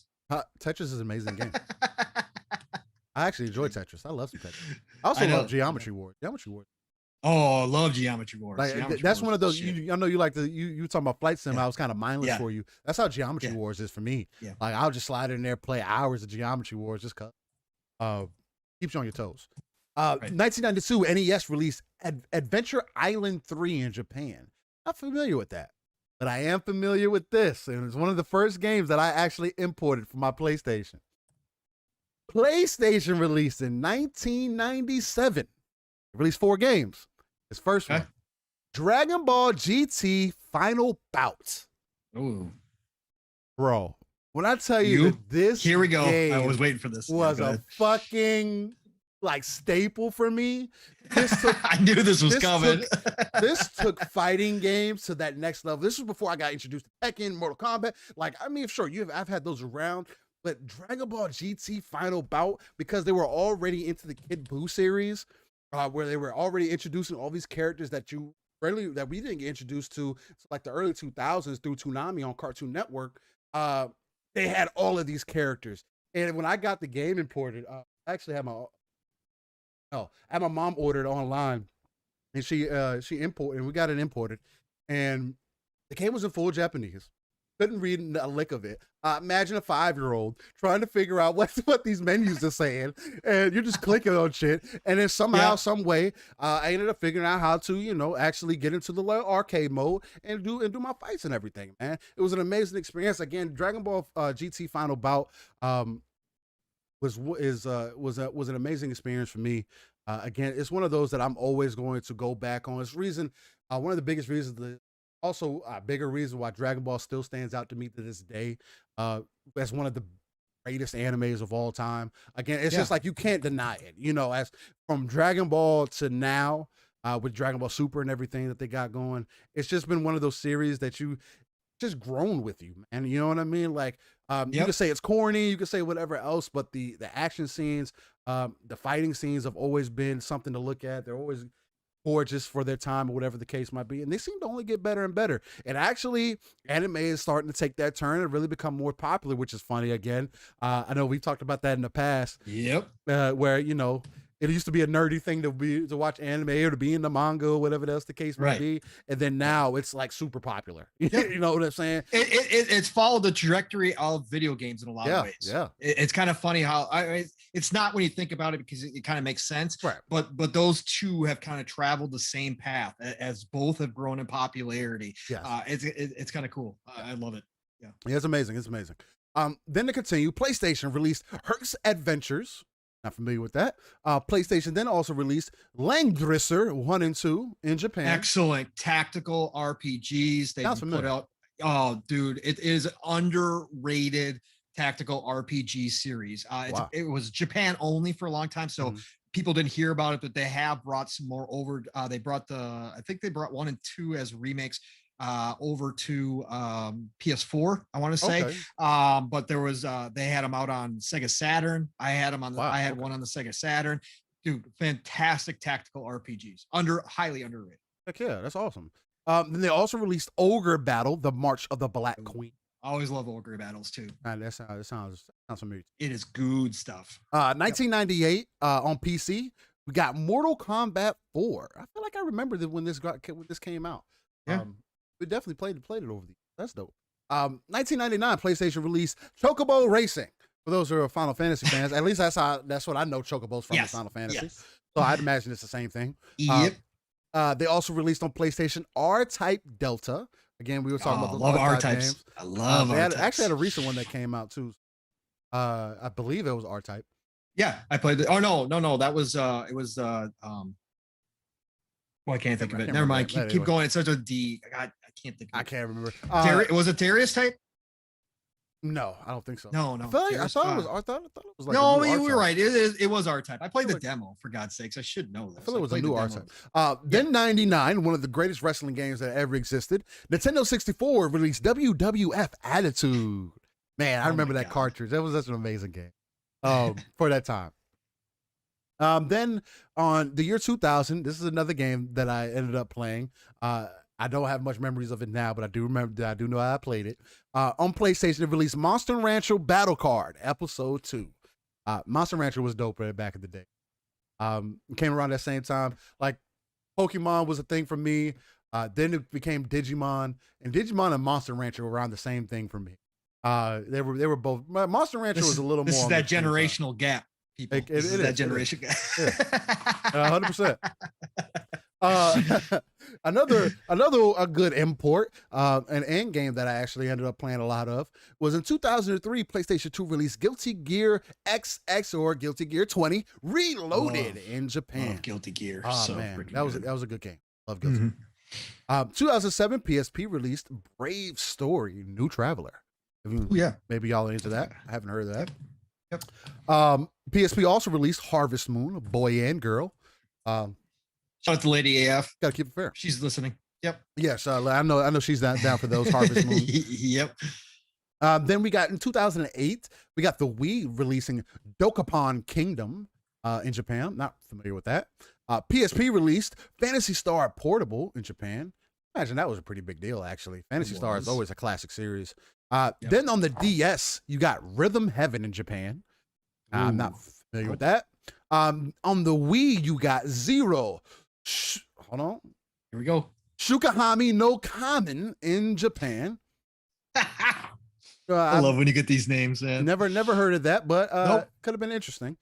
Then in 2012 on the PSP, wow, the PSP had some relevance for. I had a PSP. PSP was cooking, man.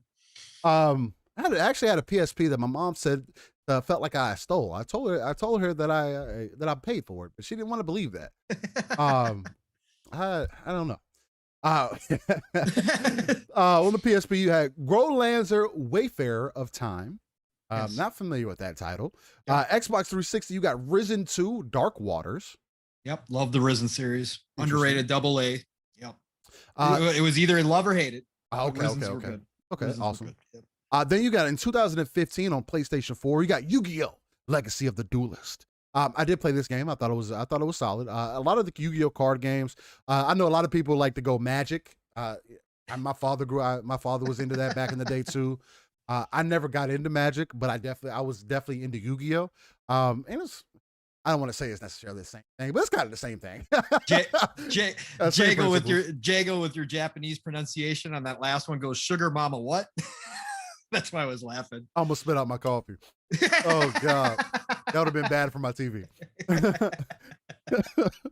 Sugar Mama what? What? Shukihami. But yeah, go ahead. In 2018, yeah, I digress. In 2018 on PlayStation 4, you got Chasm. I feel like I've heard about that game. And then in 2020 on PlayStation 4, you got Fairy Tail, the game. I don't recall if any of the Fairy Tail games I like the anime, but I don't know about the game. And then PC, time for you, chapter 1, because there's never time for yourself. So, with that being said, this is your This Day in Gaming, where we go back within the last 30 years of gaming and just give you something to think about, something to reminisce Make about, me feel old. and make Pong feel old. Hey, but with that being said, man, we finally reached the conclusion of our show. Ladies and gentlemen, again, I want to thank you guys for just coming in, constantly coming in week by week, showing your support, showing your love, showing that you enjoy what we do here. Again, like I say every week, if you don't like what we're doing here, man, send us a DM.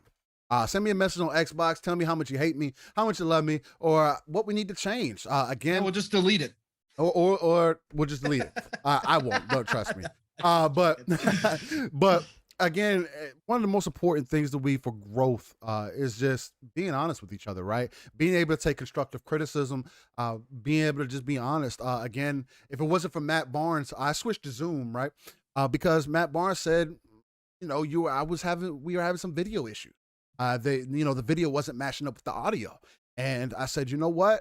I was testing out some things in the background and was messing with Discord, and Discord just couldn't get it right. So I swapped over to Zoom, and it seems to be, since I swapped over to Zoom, we have had no issues. Now, we have dropped a bunch of frames today, but again, I think the amount of frames that we dropped today compared to, we dropped 1.4% of frames a day compared to the 3 hours that we've been streaming, 3.5 hours we've been streaming. So that's a good percent. And YouTube will definitely clean a lot of that up in the background. Again, unfortunately, I could not record today's episode due to the fact I'm going to actually have to figure out what I'm going to do for Anchor audio platforms, because I think they only let me do 3 hours, or they do it based off of size. I believe it's time, though. I'm gonna have to figure out a way to finesse that. Luckily, I recorded a little earlier, as far as because I like to get the music popping and get the people rolling in, or whatever the case. So I may be able to shave off some time. I don't know. I'll look at it and figure it out. With that being said, though, man, look, another excellent show with you, Pong. Every week I look forward to this. It's coming this Saturday, coming in here to really chop it up with you, get deep down to the nitty gritty of what might have went on throughout the week. Give us that light at the end of the tunnel when we've had a busy work week, when we got personal things going on, or whatever the case might be. So I'm always excited to get to these Saturdays, man. Again, everything that we've done here from the start has been authentic and organic, from how we met each other to how we're doing things now. And we're 18 episodes in. We're getting closer and closer to being a year in doing this. Again, episode 52. That's 52 weeks that we've been doing this. Yep. So episode 18, I'm excited. Episode 19 next weekend. Hopefully y'all have been enjoying the cards that I've been making for YouTube. I wanted to make something that was going to stick out and be very obvious or whatever. That I know people do that. Thumbnails, that's what they're called, for the videos or whatever. So when you look at it, you can visibly see what we're going to be talking about, who it is, and whatever else the case might be. And also throw in some images of games that are coming out either that week or games that I've played throughout the week or whatever the case. So, but with that being said, man, what you got to say to lead these people to victory and lead them out the door? Still, again, just absolutely crushing on all levels, sir. Again, thank you for everything that you do, brother. This is not possible without you. Just like it's not possible without all these freaking ridiculously phenomenal, amazing human beings that show up in our chat and share us out and like our stuff every single week. We can't do this without you guys either. But this has been another great show. Episode 18 in the books, like you said, Steel. Living Split Screen is going strong. Real life takes us away. Real life gets pretty big sometimes for both of us. But at the end of the week, come Saturday morning, we both know that we can be here and we could talk about this industry that we love and that we have passion for, and share it with people that like those that come here. And that's huge for me mentally, just like all my other shows are as well. But this day is special because this is something that you and I as partners in this share 100%. Equally, and it's something truly fun for me, and something that I look forward to coming up. Just like you, I get up happy knowing that I get to do this show. And again, we show up here, we have basic topics. And the next thing you know, we got a 3.5 hour show going right now, right? I mean, that's just how it works. And again, today, like I said, every week is really, really special to me. But today was had a little extra to it. The chat was feeling it. The chat had the energy. We always get that, but man, some of the discussions and they were just off the charts. And again, those questions bringing it in. And giving us more to talk about. So you guys made this 3.5 hours happen just as much as Steele and I did. So, but it is crazy because it doesn't feel like that. I'm not tired afterwards. I'm still energized, ready to rock and roll. Actually, it feels like I got my day started with a workout after this. That's kind of the same feeling I get, right? It's kind of crazy, but I got that buzz going. Yeah, you get that high going. Yeah, exactly. Like so man, love it. Hey guys, it's Saturday. You guys get out there, enjoy your weekend.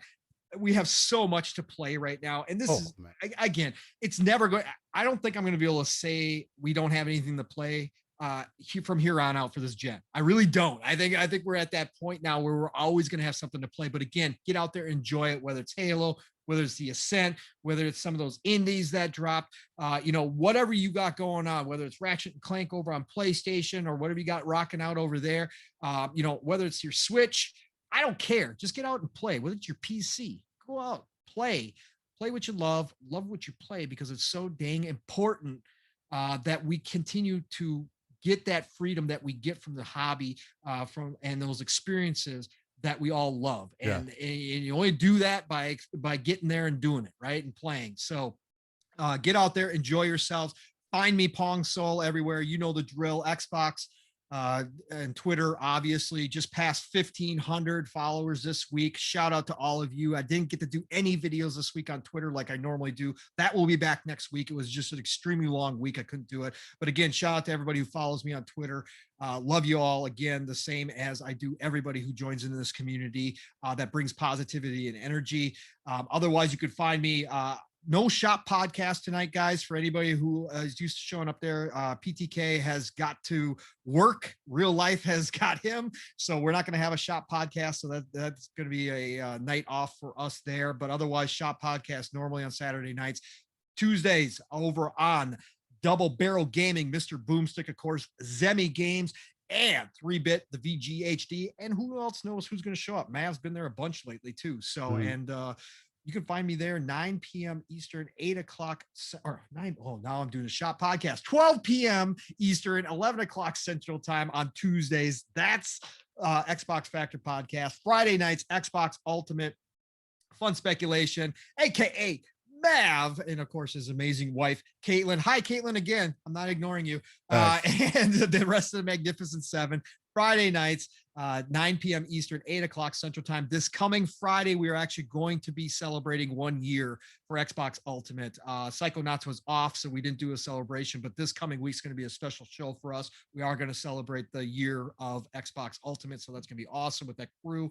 And then Steele and I will be back next week, folks. I know it's shocking, but Steele and I will have more to talk about next week, episode 19. That's right. It's not going to end. We're not drying up anytime soon. So come check us out next Saturday. But again, Steele, love you, brother. Chat, love you. Nothing but respect for everybody in this community that brings that energy, that positivity, and this passion for our hobby. I mean, again, that's what it is at the end of the day. Love you all, and we will talk to you real soon. So Steele, take it away. Where can everybody find you, sir? What you got going on? What you think? You get them out of here, man. Look, man, anywhere that there's a search bar, I really want y'all to take this into consideration. Type in Steele Rain the T is a 7, and you'll probably find me. Whether you're on Twitter, Xbox, PlayStation, PC, whatever. I don't have PlayStation right now, but you can still find me. Tuned in, locked in. Hit me up in the DMs. Hit me up in a message. If you're trying to get some gaming in, just hit me up, man. What is the Ascent here recently? This Halo beta, if you're on this weekend, let me know. Hit me up. We can group up, catch some bodies together, man. Other than that, just find me where you can find me. Unfortunately, like I said at the beginning of the show, I'm no longer doing GRG, again, with life and everything, work. Doing studying in the background and everything. Just want to be able to make sure I take full advantage of this. And not only that, like it's working. I could quote unquote do it now. But it just leads into so many things, especially when I get home from work, and then it's only going to get worse after I get out of training for everything that I'm doing now. I'll actually end up getting off later. So yeah, it's just wouldn't work for me anymore. But shout out to all the guys, excuse me, over there is showing me love. Again, you want to speak about authentic, organic. He was another, King Mega's another one of those guys that, hit me. I didn't go to him. You know what I mean? He hit me up in the DMs. It was like, oh, I love your energy. Love what you're doing. Would love to have you out this way if you got the time and a space for it. And, I was with them for a while, almost not more than 6 months, doing the content and everything. And, shout out to everybody over there. Much love to the squad. Much love to the team. But other than that, living split screen every Saturday morning, 9 a.m. Central, 10 a.m. Eastern, and 3 p.m. UK time. You can find us right here, tuned in, locked in, giving you the most authentic, organic, and energetic gaming industry, not only news, but just personal opinions that you can find anywhere on YouTube. But with that, I want to wish you guys adieu. I want to show you guys some love. And I thank you for being here. Right. Absolutely.